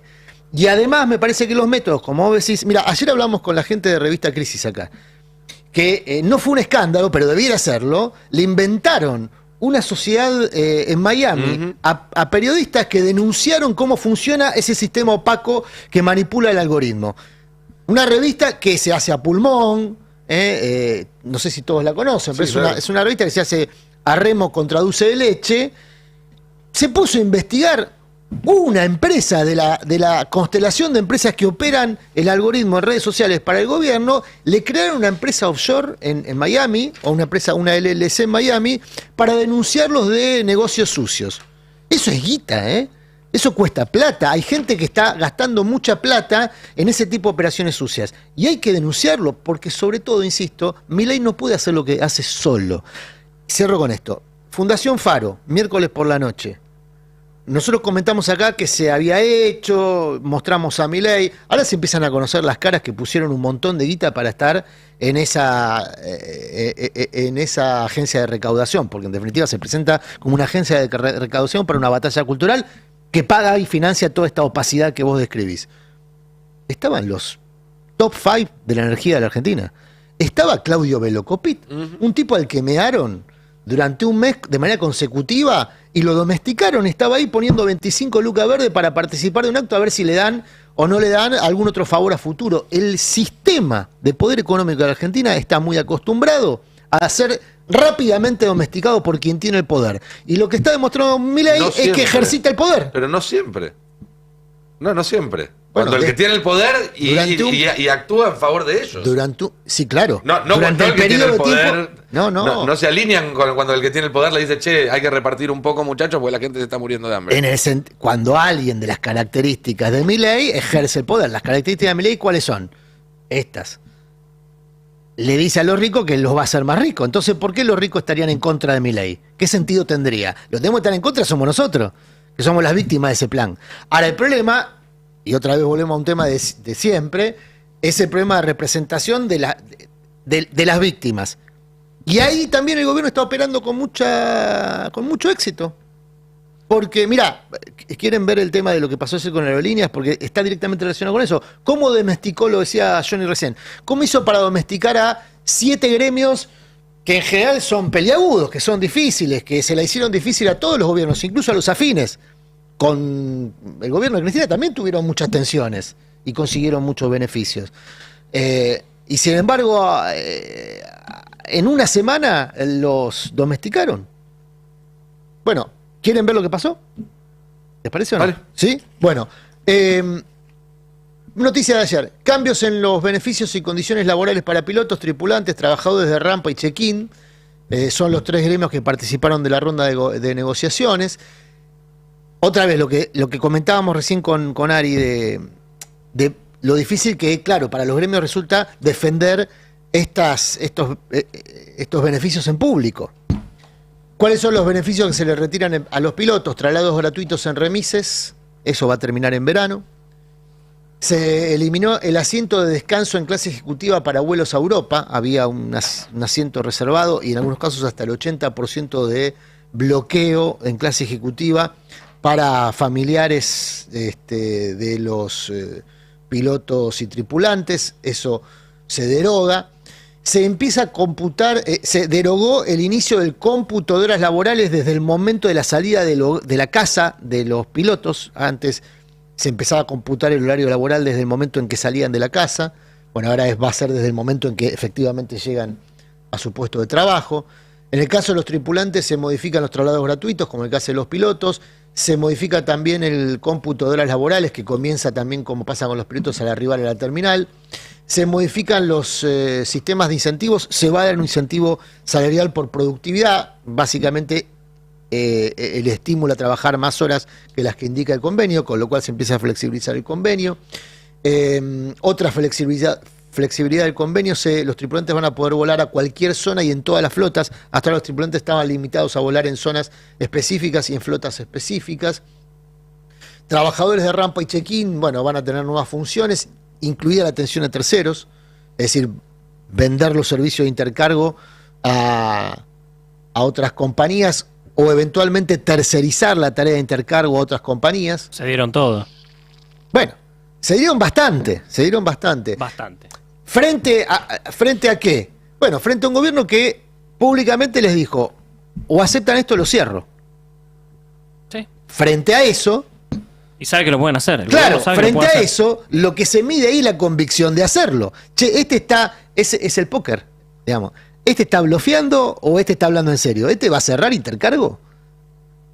¿Este va a cerrar o va a despedir a 10.000, 15.000 trabajadores tripulantes? También el gobierno, te cuento algo. ¿Va a cerrar aerolíneas? Pregunta que se hizo Sirieli y fue el primero que cerró un acuerdo. Escuchemos a Mojeta. A ver. ¿Ganó el gobierno en el conflicto con Aerolíneas Argentinas? Ganaron los argentinos. Ok. En el conflicto con Aerolíneas tenemos hoy una aerolínea cada vez de a poco más normal, más acorde a los parámetros de la industria, sin privilegios de la casta sindical aeronáutica o con cada vez menos privilegios. Siempre se puede mejorar un poco más. Vamos a ir por más, obviamente, pero lo importante es que el objetivo principal y central de las políticas del gobierno es que Aerolíneas se privatiza. Esto no detiene ese proceso, al contrario, lo acelera, hace que Aerolíneas sea hoy una empresa... Perdón. O sea, se terminó ese el es conflicto, el título. pero la línea de la privatización sigue adelante. Sí, por supuesto, claro. ¿Y esto lo tienen claro los gremios? Sí, lo tienen claro y no es algo en lo que los gremios tengan que opinar. Es una decisión 100% tomada por el único accionista que tiene la compañía, que es el Estado Nacional y que hoy está representada por el gobierno de Javier Milei. Franco, pero discúlpeme, pero el cantito típico que usan es Aerolíneas es de los trabajadores y al que no le gusta se jode. No, es una fantasía en la que viven enfrascados en una Argentina que no existe más, que algunos todavía no se dieron cuenta que el país cambió y no hay vuelta atrás, así que bueno, se quedarán cantando. Bueno, ahí está. Si los gremios cumplen con el armisticio por lo menos de un trimestre, que esto incluye el verano naturalmente, sin conflictividad, eso promete un trimestre más de Aerolíneas, pero no se compromete a que Aerolíneas va a permanecer en manos del Estado, ni va a seguir siendo una empresa pública. Y te si diría se comprometiera tampoco hay por qué creerle. no hay por qué creerle, es verdad, no lo ayudan. pero sigue funcionando como amenaza. Lo que comentábamos recién es que el gobierno impuso estas modificaciones porque mostró convicción en su decisión de cerrarla y la mantiene. Es la espada de Damocles que va a mantener el armisticio. El método de Thatcher, el método de Reagan, Claro, que exacto. ambos se fortalecieron en sus respectivos gobiernos después de torcerle el brazo en un conflicto gremial a un gremio importante. En el caso de Thatcher, las mineras. En el caso de Reagan, los controladores aéreos. Le damos la bienvenida a Agustina, bienvenida al pase. ¿Cómo andan? Todo bien. Nos trajiste algunas estadísticas preocupantes. Sí, estadísticas, porque bueno, es muy fácil negar la realidad en instancias internacionales para este gobierno, pero tanto en el mundo como en este país también, los números de la violencia de género, la verdad que preocupan muchísimo. Muy bien. Johnny, ¿quedó algo de lo de anoche? ¿Alguna cosita también sobre la agenda de Milei a la vuelta? Porque se viene el G20, se vienen las visitas de Macron y de Meloni, y se viene un G20 en principio sin bilateral ni con Lula ni con Xi. Estaban con Lula, no querían saber nada de la ni Casa en pedo. Rosada, dijeron no nos vamos a reunir con Lula. Con Xi Jinping se estaba negociando, por ahora no hay novedades, seguramente habrá un pasilleo. es una foto que de alguna manera el gobierno busca con Xi Jinping, por lo menos la foto. Incluso ahora, incluso después del triunfo de Trump y la confirmación de Rubio, digamos, y esta idea de hacer una liga de países libertarios. A ver, el gobierno aflojó un poco. El viaje de Karina, que se habló tanto en noviembre, se suspendió. Bueno, por algo será, digo, la llegada de Trump. Y igual, también el de enero, tengo entendido que está en duda, aunque sí, el propio Milei lo había confirmado. También en duda. Por eso hay que ver qué pasa en el G20, que va a ser en Río de Janeiro, 18 y 19. Antes, Milei recibe a Macron acá en Buenos Aires. Mañana, ¿no? Sí. No, el domingo. El domingo. Mañana vuelve Milei, pues Milei pegó una estadía bastante larga. Me contaban hoy que fue un viaje caro ¿no? Se hospedó en un hotel allá en Palm Beach, bastante caro. Estamos hablando de $1.100 la noche. Recordemos que Mar-a-Lago es la residencia particular de Milei. Trump se me cruza, no sé por qué se me cruza. ¿No paró en Mar-a-Lago, no? No lo invitaron. Tiene como 100 y pico de habitaciones. Es una mansión que además durante los 4 años, 16-20, que gobernó Trump, fue prácticamente una Casa Blanca paralela. Atendía ahí asuntos de los abrojos. Estado. Más todavía, te diría. Y de hecho tuvo investigaciones del FBI en Mar-a-Lago porque fueron a buscar si había ahí papeles que en teoría no debían estar. Bueno, hay un montón de cuestiones, pero era un encuentro en la casa de Trump de alguna forma. Claro, Milei paró cerca, no paró ahí adentro, paró en el estado de Florida, en el lujoso hotel que se llama The Ben, más de $1.000, $1.100 la noche. Recordamos que Milei no acostumbra a llevar tanta gente a sus viajes, pero ahora sí llevó gente. Lo llevó a Bertein, la llevó a Karina Milei, fue Santiago Oría, veíamos personal de seguridad en los videos. Oxenford. Oxenford no lo vi, no lo orbité. ¿Y se pagó cada uno? ¿Cómo fue? No, esto lo paga vos, la tuya. lo paga Nicolás, lo paga Pero Murano no es también. un viaje de Estado esto, sino es presidente bueno, todavía. Reidel no fue, ¿no? No, Reidel no fue. Porque dio una nota a Reidel que fue interesante, la podemos ver, la tenemos en el 7. Porque es Reidel, para que se sepa, es el jefe de asesores, Demian Reidel, el jefe de asesores de Milei. Es uno de los nexos de Milei con Silicon Valley, junto con Oxenford, el próximo embajador. Pero es sobre todo el hombre que viene hablándole en el oído a Milei desde hace mucho tiempo de la inteligencia artificial y de las potenciales de la inteligencia artificial para la Argentina, que en realidad es un lobby de las empresas de inteligencia artificial que están buscando dónde desarrollarse sin regulaciones y están buscando países que les abran su sistema legal para poder avanzar con estos experimentos, que algunos de los cuales son bastante peligrosos en términos de lo que se está manejando hacia el futuro. Por eso es que hay tantas regulaciones en Europa, también en Estados Unidos, aunque se cree que con Trump va a haber menos, acá va a haber ninguna, cero. Y le trataron le preguntaron a Reidel y él trató de explicar en qué beneficiaba a la Argentina y cuál era la naturaleza del vínculo de Milei con Silicon Valley que él promociona, y le costó. Así que veámoslo, si lo tenemos en el tape 8, en el 7 u 8, primero el 7. Una parte sí y una parte no. Claro, incluso más de la mitad de la gente es pobre, no es responsabilidad del gobierno, pero... Claro. Es difícil. Gracias, presidente. Y el hub de inteligencia artificial. Lo de inteligencia artificial. ¿Cuándo viene? ¿Cuándo viene y qué? A ver, ¿y qué es? Pensar en que eso aparezca, claro. ¿Qué es? Mira, ¿ustedes se acuerdan un viaje que hicimos con el presidente a Silicon Valley? Sí, hace poco. En mayo fue. Sí. Lo que les quiero decir es que eso no fue un viaje que fuimos, sacamos el pasaje y nada más. Hubo meses de preparación con cosas que habíamos preparado para cada una de las empresas. Cuando a mí me dicen, che, ¿qué quieren las empresas?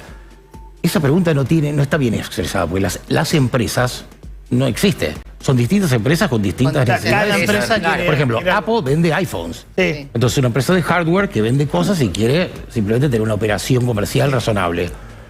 Meta o Google son empresas de servicios. Sí. Entonces, esas empresas a lo mejor quieren venir, que tengamos un lugar donde hay estabilidad, que no hay...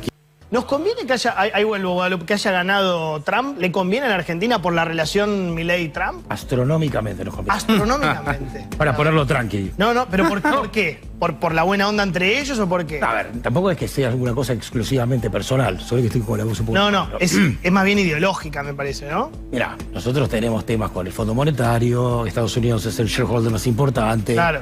Digamos, hay temas de comercio, y tener buena onda con la gente es mejor que no tenerla. Claro. Digo, entonces, si vos sos criminal convicto, es peor que no serlo y ser un tipo honesto que arregla un país. Y eso para...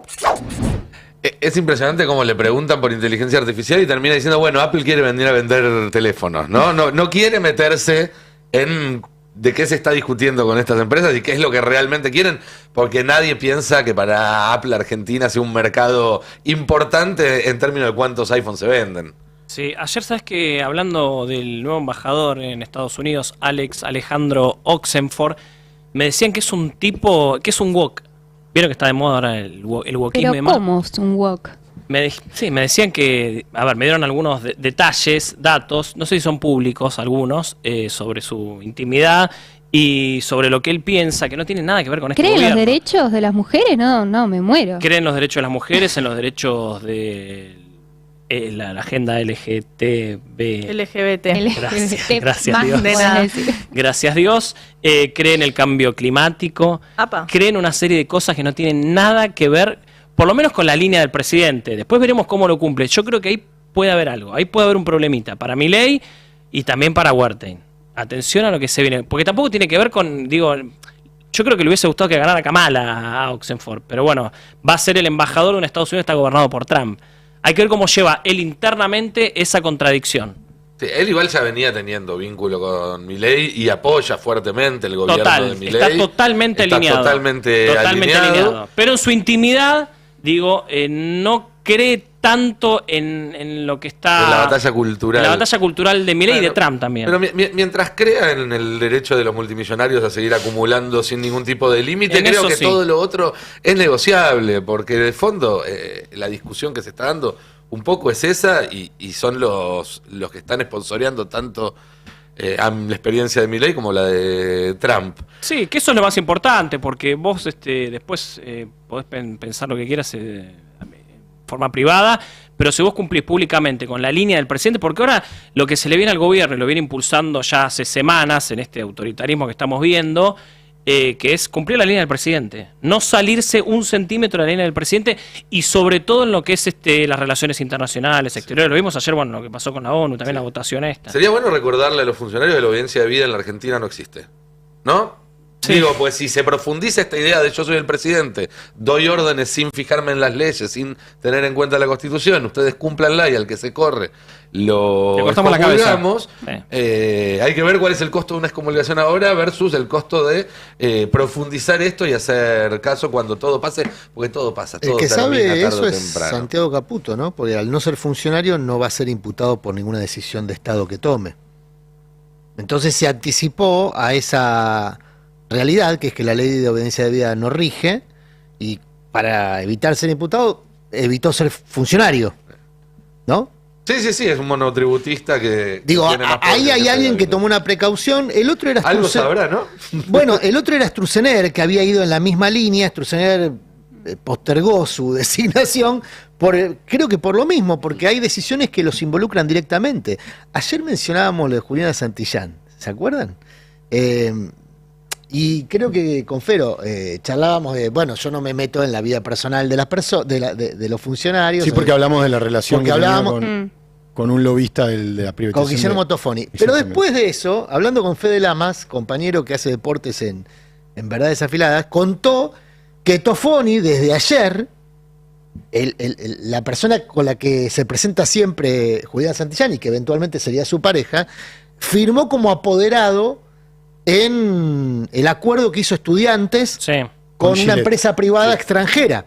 Con el magnate Gillette. Me los crucé ayer a los dos en la Casa Rosada. Bueno, ahí hay un dato muy relevante. ¿A cuáles dos? A los dos, a Juliana Santillán y a Tofoni. Entraron al despacho de Santiago Caputo ayer a la tarde. Bueno, Tofoni desde ayer es, digamos, formalmente un empresario del fútbol argentino. Ya lo era de antes, tenía otros negocios vinculados a eso. Y tiene a su pareja, porque ahí sí adquiere relevancia si es la pareja o no. Porque entonces está haciendo negocios para sí misma. Si logra imponer esto es una novedad, porque antes el lobby era medio vergonzante, ¿no? El lobby corría está lleno este gobierno de gente que hace lobby así lo abierto por negocios propios. Hace 2 o 3 semanas yo acá conté una cosita muy menor para todo lo que estamos hablando, que es los intereses que tiene el interventor de la Agencia Regulatoria del Cannabis, que tiene 4 empresas de cannabis. Bueno, eso pasa en casi todas las áreas del gobierno. Atendido por sus dueños. Claro, atendido por sus dueños, pero sin ninguna vergüenza. Antes no es que no ocurría, ocurrió siempre. Aranguren no tenía tampoco mucho pudor cuando... Claro. No, por eso ocurrió siempre. Pero en el caso de Santillán, está haciendo lobby por algo que impacta directamente sus finanzas personales. Porque si le va bien con lo del Assad, el beneficiado va a ser su pareja. Bueno, ayer no llegaron juntos, Llegó primero ella y 5 minutos después llegó él. Por eso yo no sé le si. Dijo, quédate en el auto, mi amor, 5 minutos y vení. Pero digo, ahí pasa a ser relevante si eso no la pareja. Pues es un negocio personal, entonces. Claro. Pero está el Estado detrás de eso. O sea, hay decisiones públicas en función. Y esto pasó siempre. ¿Se acuerdan con la 125? Hubo un diputado que planteó que los diputados que tenían intereses directos en el negocio agropecuario tenían que autoexcluirse de la votación de la 125. Se hizo la cuenta y casi el 60% de los legisladores tendrían que haberse autoexcluido, porque el 60% tenían algún interés directo o indirecto con la inversión agropecuaria. Entonces ahí lo que pasó, lo que se verificó, es que muchos legisladores tomaron decisión pensando también en su propio bolsillo. Bueno, la ley de alquileres. Con la ley de alquileres pasó lo mismo. Ahí entonces el problema en todo caso, digo, se puede discutir una regulación del lobby o no, pero el problema de fondo es que lejos que está la clase política, los que llegan efectivamente al Congreso, del pueblo que gobiernan. Y en ese sentido, los casos de Saracho, los casos de Fagioli, son valiosos.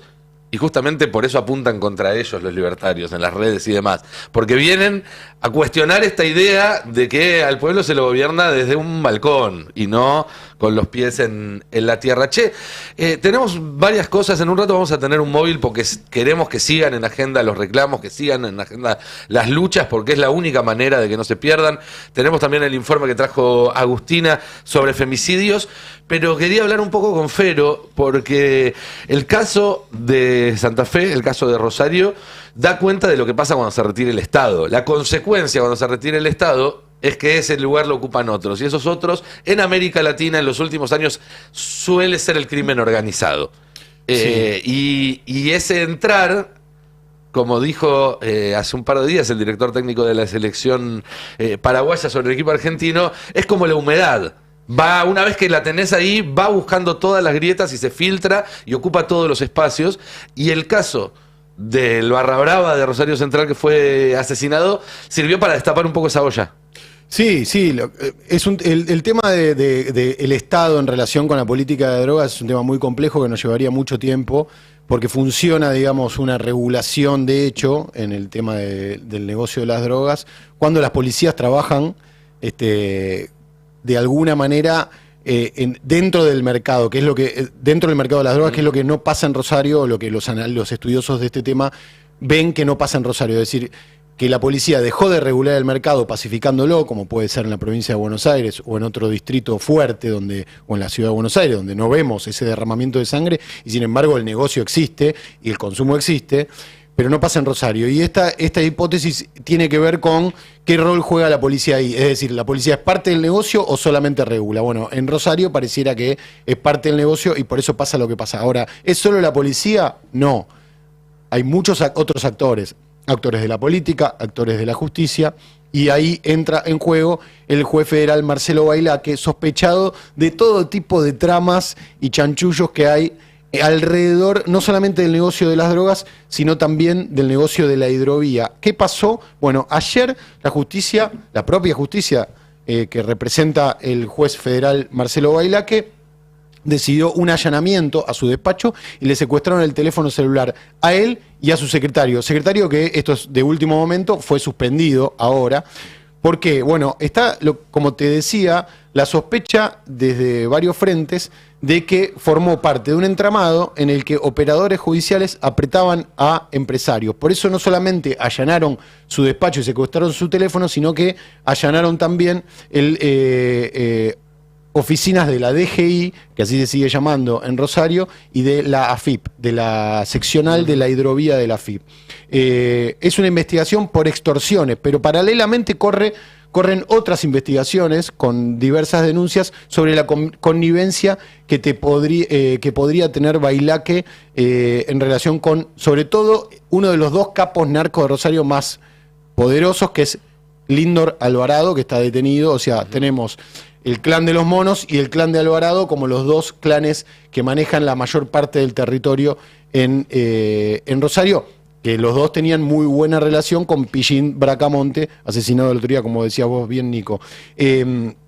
Claro, porque hay todo un sistema que respalda al narcotráfico. Sí, claro. Lo que se sospecha es que Bailaque era parte de ese sistema. Cuando uno dice sistema, ¿a qué se refiere con sistema? A que sistemáticamente ocurren cosas que permiten que el narcotráfico se expanda con impunidad. ¿Qué se sospecha de Bailaque? Básicamente, y esto fue denunciado por una diputada socialista de Santa Fe y fue denunciado por fiscales que llevaron el caso al Consejo de la Magistratura, que es donde están investigando a Bailaque también. Bueno, que Bailaque demoraba los pedidos de los fiscales. Ustedes saben cómo funciona la justicia. Los fiscales investigan, instruyen la causa, piden órdenes, por ejemplo, medidas de prueba, allanamientos, testimoniales, etcétera, al juez. El juez tiene la potestad de decir que avanza o que no avanza. Bueno, ¿qué hacía Bailaque? Bailaque demoraba esos pedidos de los fiscales. Demoraba allanamientos, demoraba escuchas, demoraba detenciones. Y eso fue lo que fue generando la connivencia, la sospecha de connivencia. Te voy a poner un caso. Por ejemplo, en 2013, estamos hablando de hace un montón de tiempo que Bailaque viene con esto, o que se sospecha que viene con esto. En el año 2013 rechazó pedidos de intervención telefónica a la banda de Alvarado, lo que retrasó significativamente el avance de la investigación, y recién 11 meses después, a partir de otra causa, los fiscales pudieron avanzar con esta investigación que terminó efectivamente con la detención de Lindor Alvarado. Tenemos en el tape 1 cómo Bailaque se hacía el tonto cuando los periodistas de Rosario le preguntaban por la supuesta connivencia. El tipo sale a hablar, pero sale a hablar y se hace el tonto con total impunidad. Mirá. Los fiscales de Chapapitre Trader anunciaron que lo van a llevar al Consejo de la Magistratura por la situación de las denuncias en el juicio de Alvarado. ¿Cuál es su reflexión sobre este tema? No la conozco. ¿Pero sí conoce las causas por las cuales lo llevarían al Consejo de la Magistratura? No sé de qué se trata. Pero estuvo en todos los medios, doctor, por favor. Pero no sé de qué como se juez trata. federal está hablando... Sí, no me importa. Ante la duda, negalo. Ante la duda, negalo, pero... Es como el, yo no soy yo. El amigo de Murano, ¿no? Que siempre recuerda la anécdota. ¿Cuál? Ese, yo no soy yo. Yo no soy yo. Claro, sí, siempre hay que negar. Siempre hay que negar. Ahora, lo curioso es el nivel de impunidad que podría llegar a estar manejando Bailaque, que sale a declarar. No tenía ninguna necesidad de salir a hablar con la prensa. De hecho, ahora vamos a ver otro video en el que, ahora yo les aviso, en el que el periodista se fastidia un poco.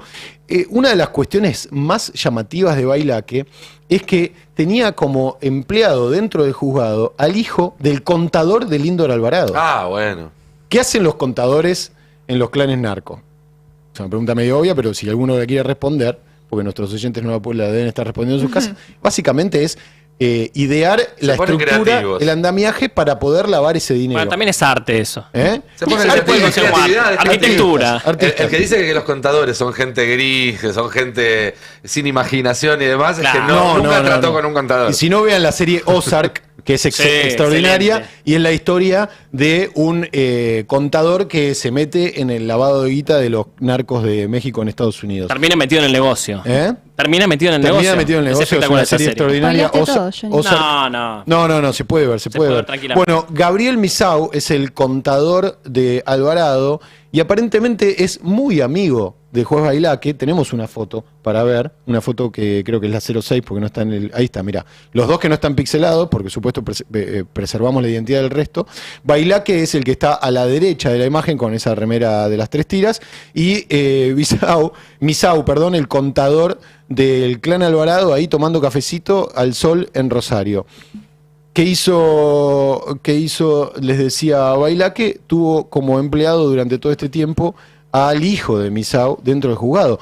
Esto no solamente es obsceno por el vínculo de apellidos, sino ustedes piensen que si Bailaque está investigando, o los secretarios de Bailaque, que pueden no estar metidos en esta trama, están investigando, tienen un canal directo de aviso. Misau podría ser, hipotéticamente, quien les avise de presuntos allanamientos, etcétera. Fíjate este video donde Bailaque sigue haciéndose el tonto. Bueno, yo soy un vecino de esta ciudad, tengo mis hijos que viven en esta ciudad, mis amigos que viven en esta ciudad, Y bueno, y estamos comprometidos también con vivir en una ciudad pacífica. ¿Está preocupado? Lo más pacífica posible. La preocupación, por supuesto, siempre existe en todos. Somos funcionarios públicos y la preocupación está justamente que nosotros queremos vivir en una sociedad que sea más pacífica. ¿Por qué Rosario, en particular Santa Fe en general, y el país no puede frenar este flagelo del narcotráfico? Bueno, yo no lo puedo contestar en este momento el por qué. Claro, ¿qué va a decir, no? ¿Qué va a decir? Porque hay jueces que son cómplices o que hay policías que son cómplices. ¿Por qué no se puede pacificar Rosario? Es una pregunta que nos hacemos todos. Yo tengo una posible respuesta, tiene que ver con la ilegalidad de las drogas, tiene que ver con un Estado ausente que regula o no regula dentro de la ilegalidad. Todo esto sería mucho más pacífico si existiera un mercado regulado que pudiera contener esta demanda de una manera más transparente. Con esto voy a rematar. Dale. Con esto voy a rematar. La semana pasada, el gobierno se filtró que el gobierno había presentado, por ahí Johnny me podés ayudar con esto, una lista de jueces candidatos a ocupar diferentes estratos judiciales que están vacantes. Entre ellos, la Cámara Federal de Rosario. Así es. ¿Quién estaba en esa lista que el gobierno llevó al Senado como juez candidato para ocupar un lugar en la Cámara Federal de Rosario? Bailac. Marcelo Bailac. Así es. Sí, y un adicional, el padrino judicial de Bailac para integrar esa lista aparentemente es un juez de la Corte, donde hay dos... Eso corre por tu cuenta, viejo. No. Estamos hablando de santafesino. Hay 2 de 4 que son santafesinos. 2 de 4. 2 de 4 que van a ser 2 de 3 en un mes. O sea que hay un 75% de santafesinos en la Corte. Bueno... y al mismo tiempo la Corte de Santa Fe está en uno de los integrantes de la Corte con el gobierno. ¿El que fue puesto por decreto? ¿O el otro? Que se reunió con el Papa. Hay que ver hasta dónde llega entonces... MR, sí. MR.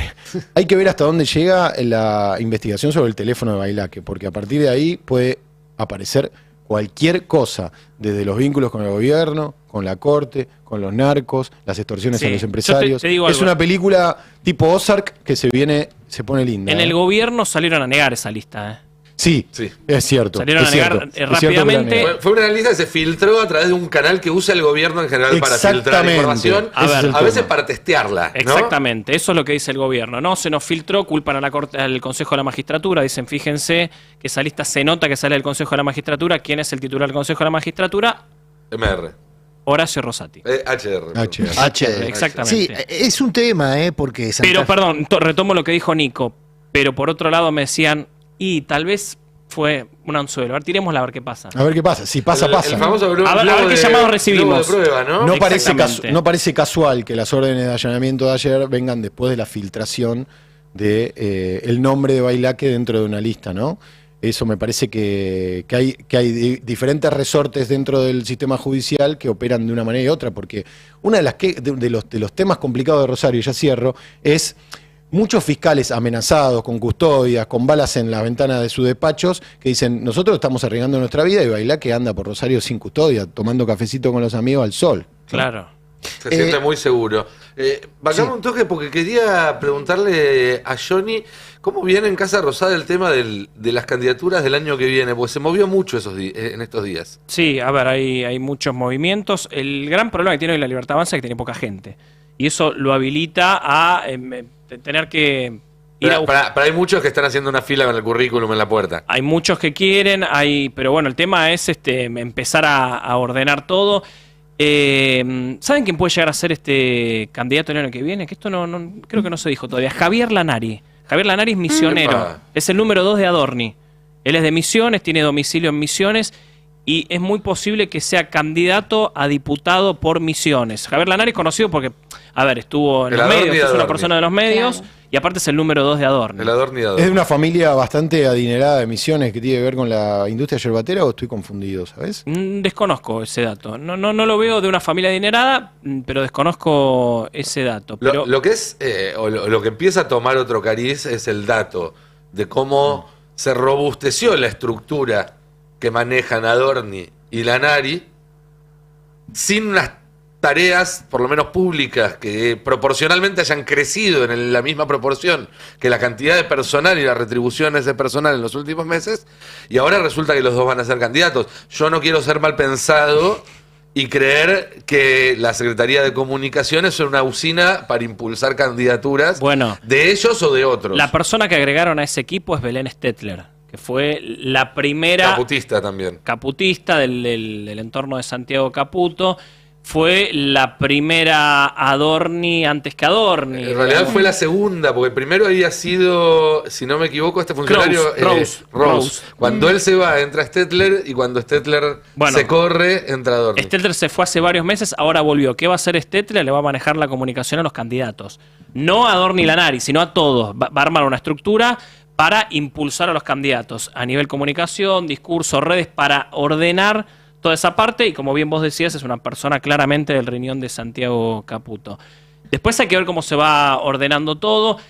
Lo de Karina es raro, ¿no? Karina, el gobierno repite todo el tiempo, no va a ser candidata, es imposible que sea candidata, no hay manera de que sea candidata. Bueno, hay que ver qué pasa al final, hay que ver qué decisión se toma. Hay que ver qué dice Conan. Hay que ver qué pasa con el cielo, tal cual, hay que ver qué pasa. Es clave lo que nos diga la fuerza del cielo, a ver qué va a pasar si ella... ¿La fuerza del cielo es Conan? En parte es Conan. En gran parte es el perrito Conan que descansa en paz. Así que hay que ver qué pasa con Karina también. Digo, por ahora no. Bueno, hay que ver al final. Obviamente la miden a Karina. ¿Y el Kun Agüero? El Kun Agüero... No sé, ayer claro, se hablaba de la idea. Vayamos al principio. El Kun Agüero estuvo hace 2 días en la Casa Rosada, se juntó con Santiago Caputo. Forma parte del discurso del presidente todo el tiempo, sigue la línea del presidente, es una persona importante en el discurso deportivo, del Assad y demás. Yo por ahora no tengo tanta información sobre el tema porque no me lo confirmaron, no la veo.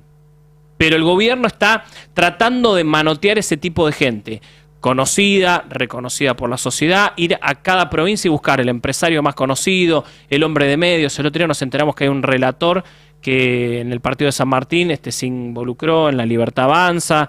Digo, están tratando de ir hacia eso. Más por eso los del PRO, ¿no? Que se van a ir subiendo a... Tal cual. Gente que el tema es que también ir a buscar afuera es una forma de bajarle el precio a los del PRO. Mirá que si venís acá, ¿puedo elegirte a vos o puedo elegir a este otro? ¿Qué te va a hacer un sello que mide 5 puntos como el sello del PRO? Los del PRO ya tienen un precio de remate. Muy bajo, claro. Y aún así me parece que sigue regateando Karina.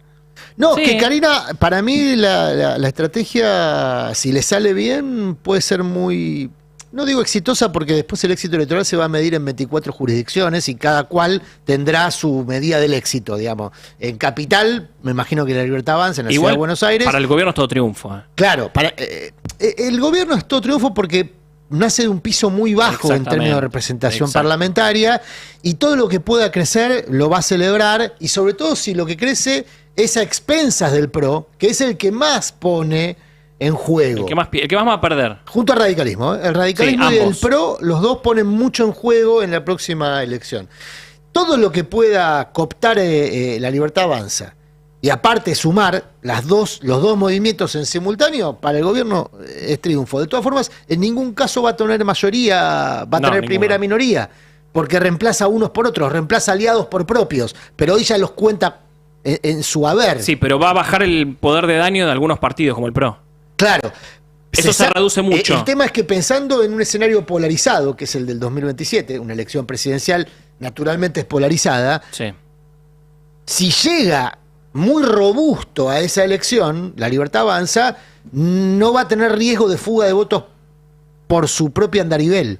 No va a tener riesgo de fuga de votos por el lado del PRO. Eso es lo que quiere evitar Macri, naturalmente. Sí, es el plan de Milei. O de Santiago Caputo. Macri lo quiere evitar pensando en la reelección de Jorge Macri en la ciudad. Jorge Macri está en un equilibrio complicado, porque ayer hizo una foto con Patricia Bullrich. Pasó medio desapercibido. Patricia Bullrich es la enemiga íntima del proyecto reeleccionista de Jorge Macri en la ciudad. Sí. Porque Patricia Bullrich se ve a sí misma, en principio, como reemplazo de Jorge Macri. Obviamente como reemplazo de Milei. El plan A de Patricia Bullrich es ser candidata a vice en el 2027, el plan B es ser candidata a jefa de gobierno de la ciudad de Buenos Aires. Hay gente que la rodea a Patricia Bullrich que en estas últimas semanas la escuchó decir estas palabras. Yo, antes de dedicarme a las veredas, a los pozos y a los semáforos, me mato. Bueno, así es, me mato. Pero es una posición electoral que ha sido muy lucrativa. ¿Cuántos presidentes desde el regreso a la democracia surgieron de la ciudad de Buenos Aires? Por eso, Bullrich ve que el camino más corto a la presidencia es a través de la vice, y que el segundo camino más corto es a través de la ciudad de Buenos Aires. Ser es obvio, a intendente- ver, ser intendente es encargarse de todo eso, pero alguien piensa que Macri se encargó de todo eso durante 8 más años bien. y terminó llegando a la Casa Rosada. Es decir, no, más bien, hay, más hay un bien. modelo de negocios en el cual Bullrich está pensando. También. claramente. Bueno, Bullrich ayer se mostró con Jorge Macri en la cesión del servicio, un acuerdo de cesión de servicio penitenciario a las penitenciarías de la ciudad. Es decir, va a haber, perdón, amplío, va a haber un servicio penitenciario porteño, ¿no? Claro, Esa es la y ese es un detalle no menor, porque forma parte del sistema de concesiones, de gastos, ¿cómo lo llamamos? Porque eso, si involucra presupuesto, es guita que le entra por un lado lateral al presupuesto de la ciudad. Digo lateral, no directo, porque está todavía la discusión respecto a lo que la ciudad reclama como una deuda por la decisión que había tomado en su momento el gobierno de Alberto Fernández. El gobierno nacional dice, yo no te voy a dar esa guita viva y crocante, porque lo que yo estoy negociando con los gobernadores es que esa Activos. guita no está. Claro. Ahora, ¿le empieza a dar guita por otro lado? Por este tipo de transferencias Sí, activos. que incluye transferencia de recursos y después, ¿cómo se mensura el costo de esa transferencia? ¿Cuánto cuesta cada penitenciario? Y bueno, eso forma parte de la negociación porque el dinero, como bien sabe Candé, es fungible. Y eso- Entra por el lado de los penitenciarios, pero después se puede utilizar para gestar veredas o candidaturas. Dejo una pregunta flotando en el aire porque tenemos que ir al móvil, pero ¿eso va a ser exclusivamente, se va a gestionar de forma totalmente pública? ¿O hay quienes ya están pensando en empezar a privatizar y tercerizar algunas de las funciones del sistema penitenciario? Puede ser un buen, como se pasa en otro lado. Es un negocio, ¿eh? Puede ser una buena prueba de Buenos Aires porque no tiene prisiones tan grandes, Así tiene es. alcaidías pequeñas y no tiene un Y además sistema es un penal lugar como el de la donde provincia. tirás un negocio y no toca el piso. Alguien siempre lo ataja antes de que llegue. Che, ustedes saben que en el pase queremos darle todos los días visibilidad a la agenda de lucha. Entonces, o vamos a una facultad que está tomada, o vamos a un hospital que está teniendo algún tipo de medida de fuerza.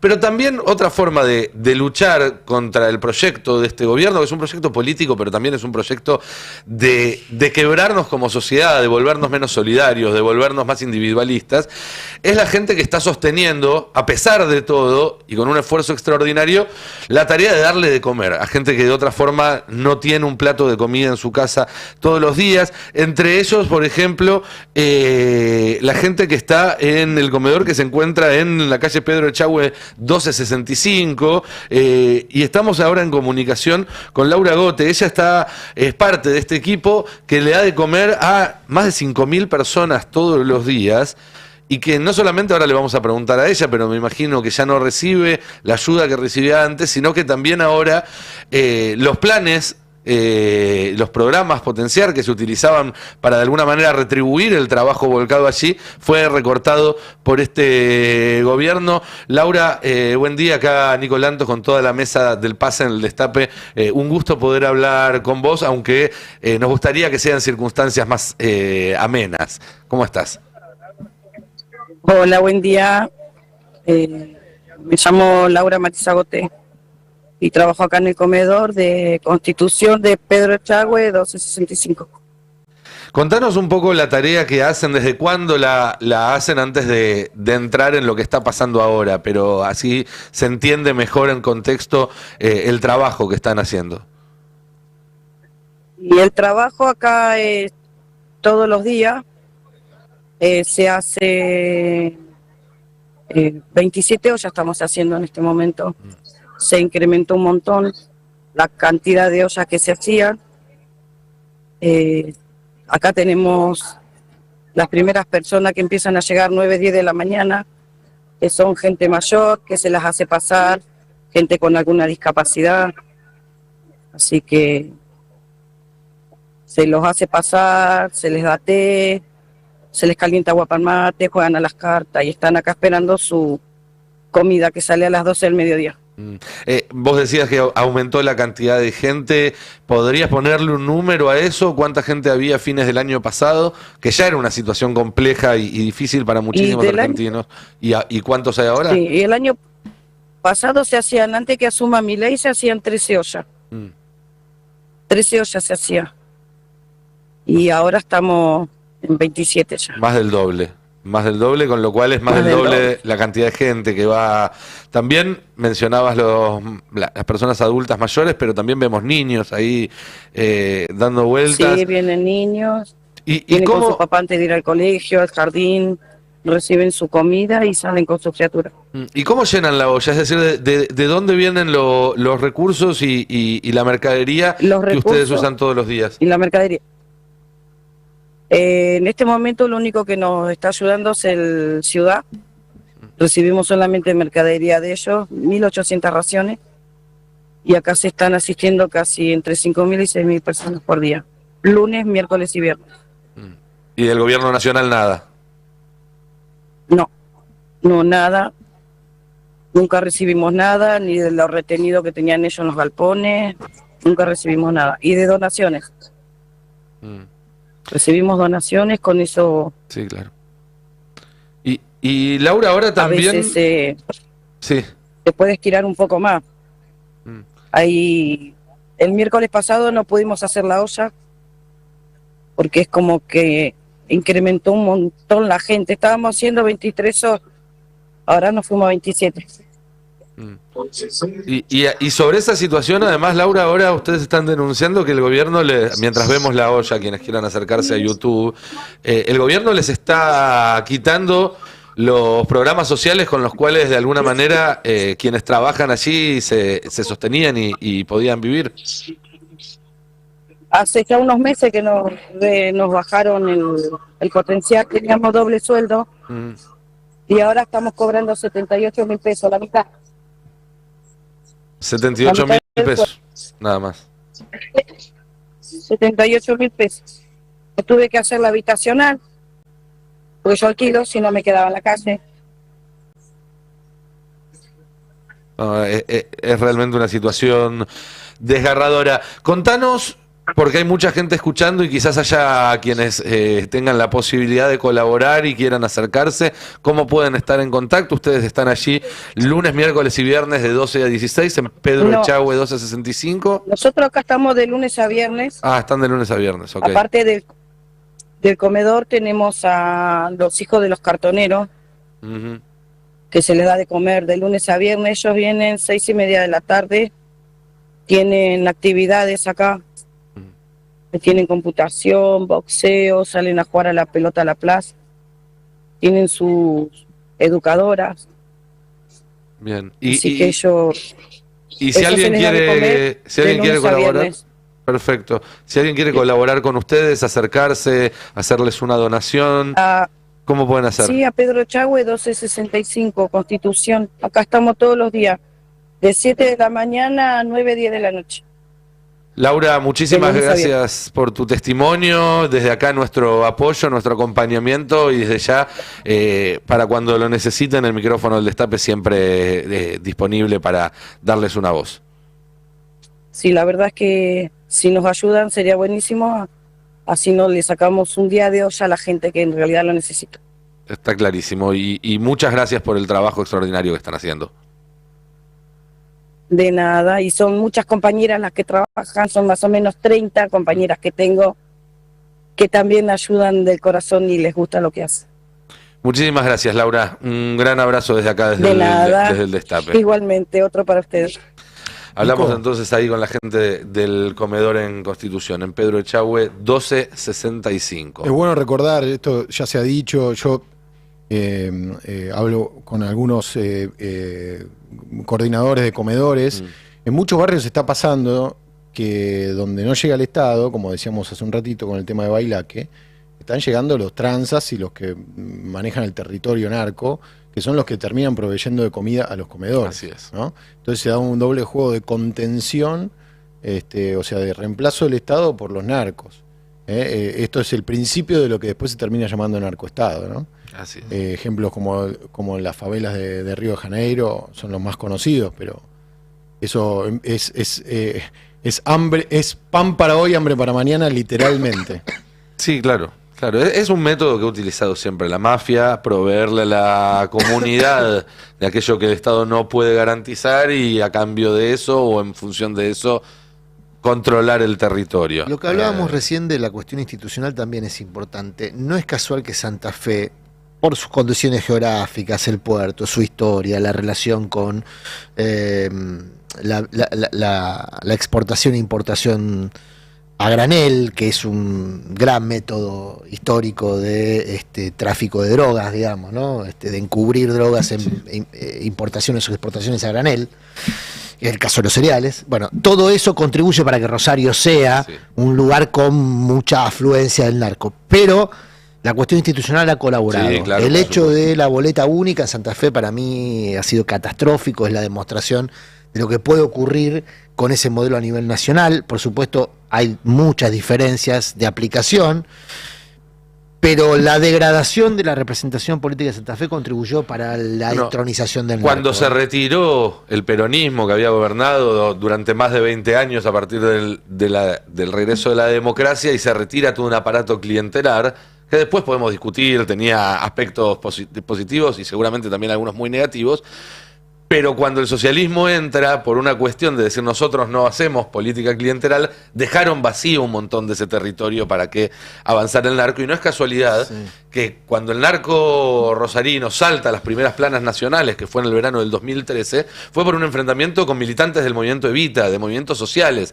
Ahí se ve explícitamente cómo la política y el narco pelean por el territorio en un sentido literal de la palabra. Sí. Y es parte del problema de un gobierno que está retirando al Estado del territorio. Hay una confluencia ahí, pero Rosario tiene el principal cordón industrial siderúrgico. No, eso está claro, son muchísimos factores. Tiene un desarrollo inmobiliario súper potente, vinculado a lo que contaba Fero también. Y otro detalle de la charla recién con Laura. Tiene 2 de 4 ministros de la Corte. Santa Fe. Otro detalle que hablábamos recién con Laura. La feminización del trabajo de cuidado, ¿no? Dijo 30 compañeras que están trabajando todos los días para darle de comer a la gente, para cuidar a los hijos de los cartoneros. Y esa es una cara de una política que este gobierno niega y que tiene otra cara, que es la violencia. Y vos, Agustina, nos habías traído unos datos al respecto. Sí, bueno, porque ayer fue un día bastante trágico, porque Argentina se diferenció del mundo para no validar los derechos de las mujeres y las niñas. Definitivamente pasó eso, o sea, dijo que el Estado no se va a encargar de proteger a las niñas y a las mujeres de situaciones de violencia, que no va a hacer nada para erradicar la violencia de género. A ver, es algo con lo que se erigió ya el gobierno de Javier Milei, inclusive en la campaña, hizo campaña diciendo que él consideraba que bueno, que era más que nada una agenda, viste que ahora hablan de estas agendas woke, recién estaba diciendo Johnny, lo dijo también en la ONU, pero de ahí a diferenciarse del mundo, a votar en soledad en una resolución de la ONU en contra de tratados internacionales a los que Argentina suscribe, hay realmente un abismo. Quedamos a la derecha de Afganistán. Quedamos a la derecha de Arabia Saudita. No participó de la votación. Teniendo en cuenta el alineamiento que tiene este gobierno con Estados Unidos e Israel, ellos se abstuvieron, y después hubo otros países que no estuvieron porque directamente no participan de estas discusiones. Afganistán es uno de ellos. Irán se abstuvo. Claro. Yo igual me hago una consulta con esto. Este voto lo hizo de ayer la Estados Unidos de Joe Biden. Hay que ver cómo vota el año que viene la Estados Unidos de Donald Trump. Sí, claro. Si van a ir juntos con Milei en este voto o van a seguir la tradición de Estados Unidos. A mí me parece que este tipo de cuestiones o el tema de abandonar la COP tiene que ver con una idea de decir, vieron, nosotros lo hicimos primero, estamos a la vanguardia. Es lo que decía antes, son el hámster y piensan que son la vanguardia, ¿no? Sí, escuchemos si les parece la justificación argentina para ver cómo intentaron explicar esto. Votando sobre el proyecto de resolución L17-1, que lleva por título Intensificación de los esfuerzos para prevenir y eliminar todas las formas de violencia contra las mujeres y las niñas en el espacio digital. Votos a favor, 170. Votos en contra, 1. Abstenciones, 13. La agenda de la mujer no debería invocarse con otros fines que la protección de la mujer. Visiones estereotipadas sobre la asociación de la pobreza y la violencia o la incidencia de la violencia en países en desarrollo no se ajustan a la evidencia científica que demuestra el origen multicausal de la violencia y la necesidad de un abordaje complejo y consecuente. Por otro lado, se observa que en la resolución existen términos amplios e indefinidos, hate speech, misinformation, disinformation, que por su falta de definición clara podrían usarse abusivamente para restringir la misma libertad de expresión que afirman proteger. La agenda de la mujer no debería invocarse para restringir sus propios derechos y los de todo ser humano a la libertad de expresión. Bueno, lo que el gobierno acá está considerando que es ideología tenía que ver con que los estados se tenían que comprometer a promover y proteger todos los derechos humanos y las libertades fundamentales. Estamos hablando de decir que la discriminación por razones de sexo es contraria a la Carta de los Derechos, de las Naciones Humanas, de las Naciones Unidas, de la Declaración Universal de los Derechos Humanos y de tantos tratados más como la Convención de Belém do Pará que Argentina suscribe. Bueno, y en el destape estuvo hablando el jefe de gabinete Guillermo Francos. Sí, ayer con Mariano Martín. Con Mariano Martín, y Giselle Tepper inclusive le hizo preguntas bastante incisivas al respecto y escuchen lo que decía. Argentina se asesina a una mujer cada 37 horas. ¿Eso es ideología? No. ¿La matan por política? No, ¿El Estado no tiene nada que hacer en esa pero situación? Perdóneme. ¿Qué tiene que ver una cosa con la otra? Lo que votó Argentina fue estar en contra de que los estados se comprometan. Perdóneme, ¿Argentina estaba de acuerdo con este tratado cuando se mataban la cantidad de mujeres que usted señala? No sé, no conozco exactamente la encuesta. No es una encuesta. Es un dato de la realidad. Déjeme terminar.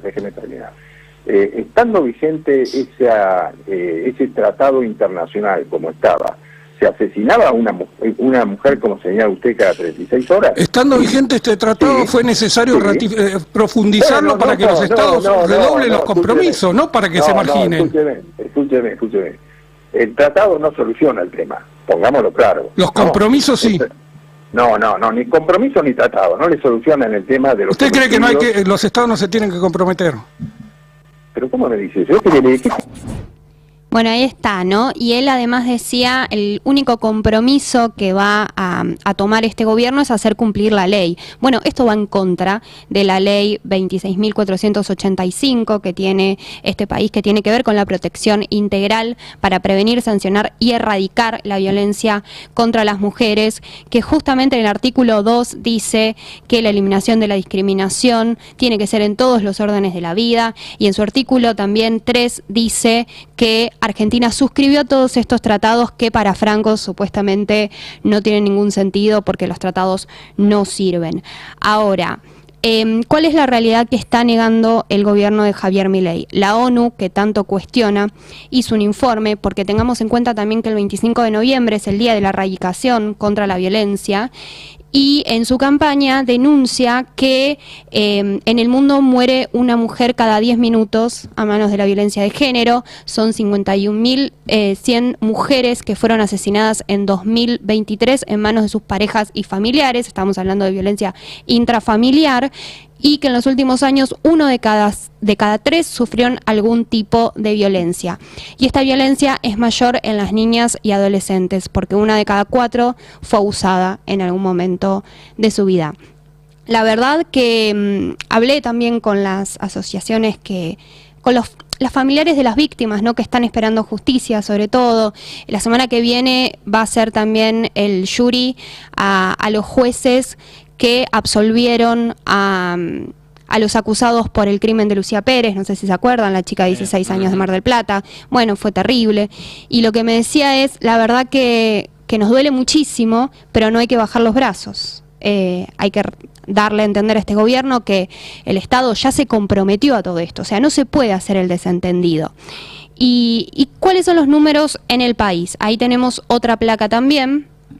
En Argentina, según el observatorio, ahora que sí nos ven, al 30 de octubre se registraron 207 femicidios. ¿Y en qué contexto también? Porque Francos decía, con los tratados no se hace nada. Bueno, con política sí.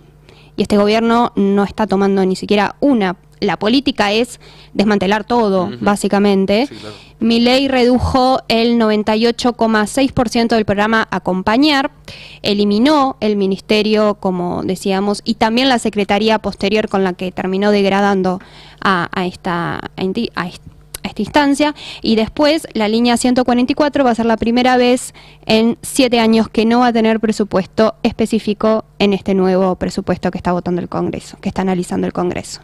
Gracias, Agustina, por el informe muy completo y bastante desesperanzador, lamentablemente. Se me quiebra la voz, perdón, pero es lo que nos trae este gobierno. Che, es viernes, nos quedan unos minutos, hay que cortar con un poco de zapping, me parece, cosa de después dejarle la pantalla, ¿verdad?, desafiladas, así, a punto caramelo. Bueno, está muy bien, aceitada. Arrancamos entonces con Yuyito González, que es una de las grandes protagonistas de la actualidad nacional y no podía estar ausente de este pase. Mar-a-Lago, no fuiste, Melania, Mar-a-Lago, no, mi amor, tenía otras cosas que hacer, me dijo. Bueno, no importa. See you later, le dije yo. Ay, ¿qué tal, Sácame la foto, por favor. La foto, urgente. Mira, y acá estamos, yo con my new friend. Mucho level. Sí, pronto la iré a ver a Estados Unidos, por supuesto que sí. Pero ¿Le hablo vos, Franco? ¿La imitadora no era la anterior? Le voy a contar que le ponemos los looks. Mirá el pelo, bastante parecido, me encanta. Está para quien está escuchando en radio, está Yuyito en su programa. Imitando a Melania. Claro, pero no solamente la imita, sino que está ornamentada como una foto de Melania Trump. Puede, Melanie, te voy a decir a partir de ahora. Le voy a decir Mel. Bueno. Amiguis, para siempre, forever. Se cayó el pase a la televisión pública, Dolor Yuyito. Y era mucho, ¿no? Ya. Me parece que la grilla ya está tomada por otra productora. Che, tenemos, no lo veo en la lista, Tano, pero tenemos el de el Parlamento de Nueva Zelanda, sino para buscarlo para dentro de un par de minutos, porque no sé si lo vieron, es buenísimo. Estaría bien que si acá empiezan a hacer algo parecido. Pero sigamos con el zapping.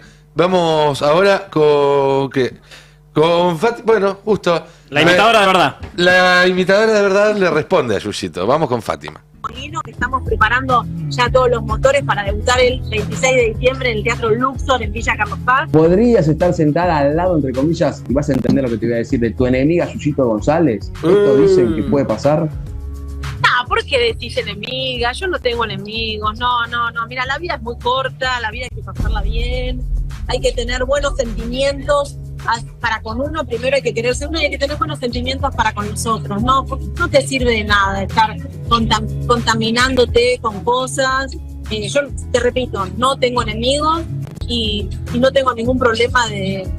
Obviamente quiero estar con mi amigo, con Polino, y después no tengo idea quién estará en la mesa. Vos hoy le decías el bien a la pareja de Yuyito Javier. Te lo pregunto porque si no te lo pregunto sería hipócrita. ¿Le decías el bien o fue una pareja que te da lo mismo? Pero le deseo el bien a todas las parejas del mundo. Me parece que está buenísimo el amor, que la gente se ame, que la gente se quiera por muchísimos años. Me parece lo mejor es, hay que desearlo para uno y para los demás. Sí, totalmente. A vos un poco la incomodidad fue quizás cuando Yuyito citó a Milei estando con vos, ¿no? En el programa. ¿Eso quizás te hizo un poco de ruido hoy con la distancia? Cuando fue en aquel momento que él era mi novio. Sí. Sí, imagínate que yo nunca miraría a un tipo que está de novio con una mujer. Pero yo soy muy respetuosa con este tema. Me parece que no hay que hacerle al otro lo que no querés que el karma te... El karma. Enemigo es muy fuerte, administración anterior quizás era un término más adecuado. La gestión pasada. ¿Cómo sigue Zapping? Vamos con Franco Colapinto, otra de las estrellas del momento, por motivos un poco más amables, un poco más agradables. Está jugando su lugar en la parrilla, como se dice, de la F1 del año que viene. Así no está es. confirmado. Y eso, en esa apuesta corre tanto su capacidad en la pista, al borde del auto, como también el carisma que demostró fuera de las pistas, que en pocos meses lo hicieron uno de los favoritos, y en la Fórmula 1 sabemos que eso corre, te diría, más rápido que los autos. Trae dinero y el dinero es todo. Exactamente. Así que ahora Colapinto estuvo mostrando su casa y su heladera. Vamos a ver cómo vive la nueva estrella de la Fórmula 1.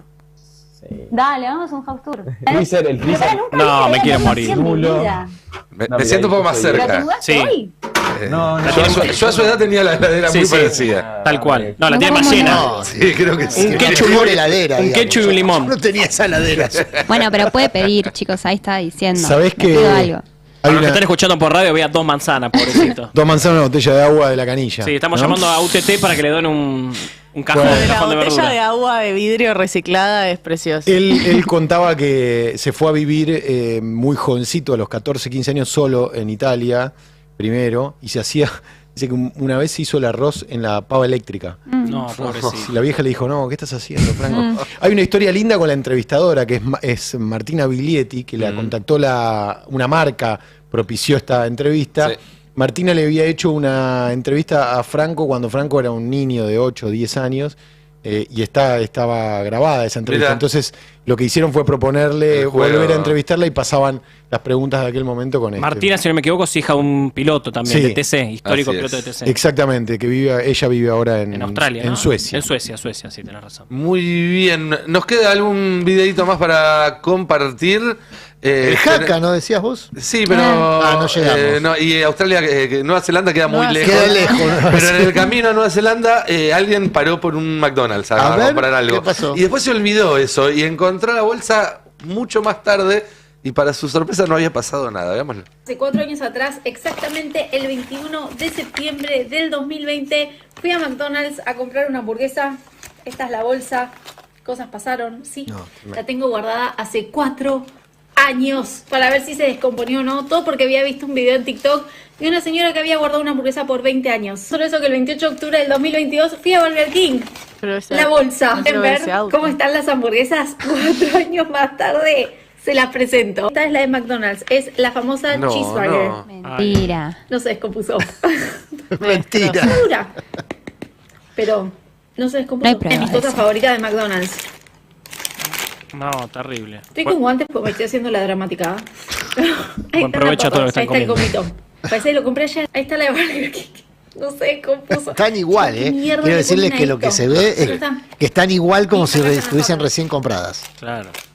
Bueno, en fin, pasaron 4 y 2 años. Ahí te das cuenta, no es carne de verdad eso, con un pedazo de carne es el pan.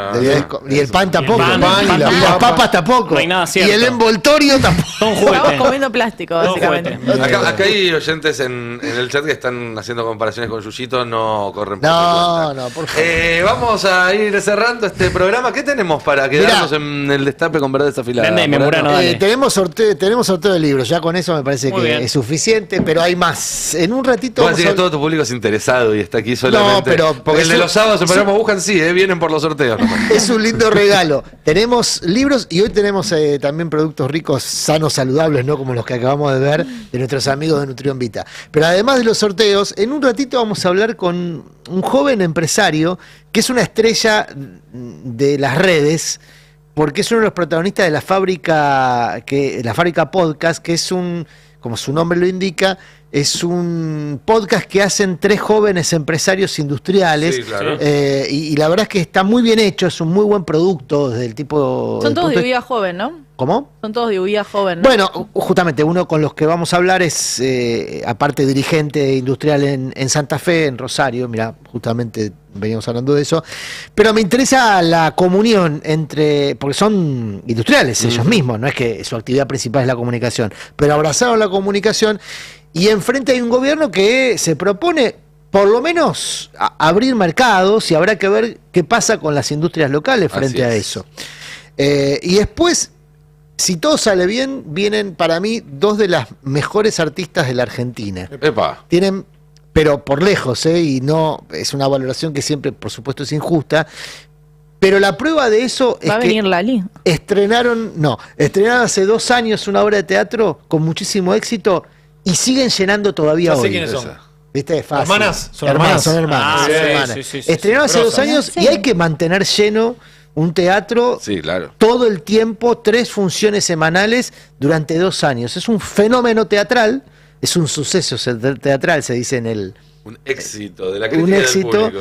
pero súper justificado, y tienen ellas mismas una historia muy, muy interesante, empezando porque son hermanas. Muy bien, todo eso y mucho más en Verdades Afiladas a continuación, así que no se vayan, no se muevan, no se escapen del Destape. Los invito, además, como cada viernes, a prenderse mañana sábado a las 7 de la mañana a Palermo Buscan para arrancar el fin de semana de la mejor manera, con información, con un repaso de la semana, con análisis y también un poco de chingui chingui, la música que nos gusta escuchar para arrancar contentos el fin de... ¿Y de 7 a 9 qué pasa de la noche? Y de 7 a 9 tenemos Argentina Política. Claro, Carla Pelliza, profe Romero, quien les habla y demás. Por supuesto. En el Destape, en el portal, pueden ver obviamente el trabajo extraordinario que hacen Adrián, que hacen Agustín, que hace Laura y todo el equipo de la redacción. ¿Y vos, Candel, un chivo que quieras pasar? Sí, dale. Yo ahora a la tarde me voy a la feria que hace la UBA en defensa de la universidad pública y en defensa de la ciencia en Plaza Justa, y hay actividades todo el día. Muy bien. ¿Traes repelente? No. Mañana. Y voy a ver si consigo mañana. repelentes. Reparten repelentes mañana, es muy importante esto. Sí. Mañana sábado hay que anotarse. UBA en acción. UBA hay que mandar por WhatsApp. UBA en acción, hay que mandar por WhatsApp. Excelente, todo eso y mucho más para tener en cuenta, y el lunes nos volveremos a encontrar acá a las 10 de la mañana con Roberto Navarro, con toda la mesa del Destape. Que tengan un excelente fin de semana. Para los que están acá, para los del otro lado del vidrio, extraordinario trabajo como siempre, gran laburo del equipo de producción y operación de este programa, y para todos ustedes también. Buen fin de chau. Chau.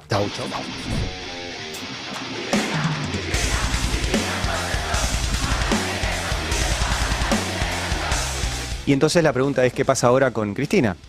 Bueno, Cristina ahora depende de la Corte Suprema Argentina. En la Corte Suprema Argentina hay 2 jueces que puso Macri, Rosati y Rosenkrantz. Los puso primero por decreto.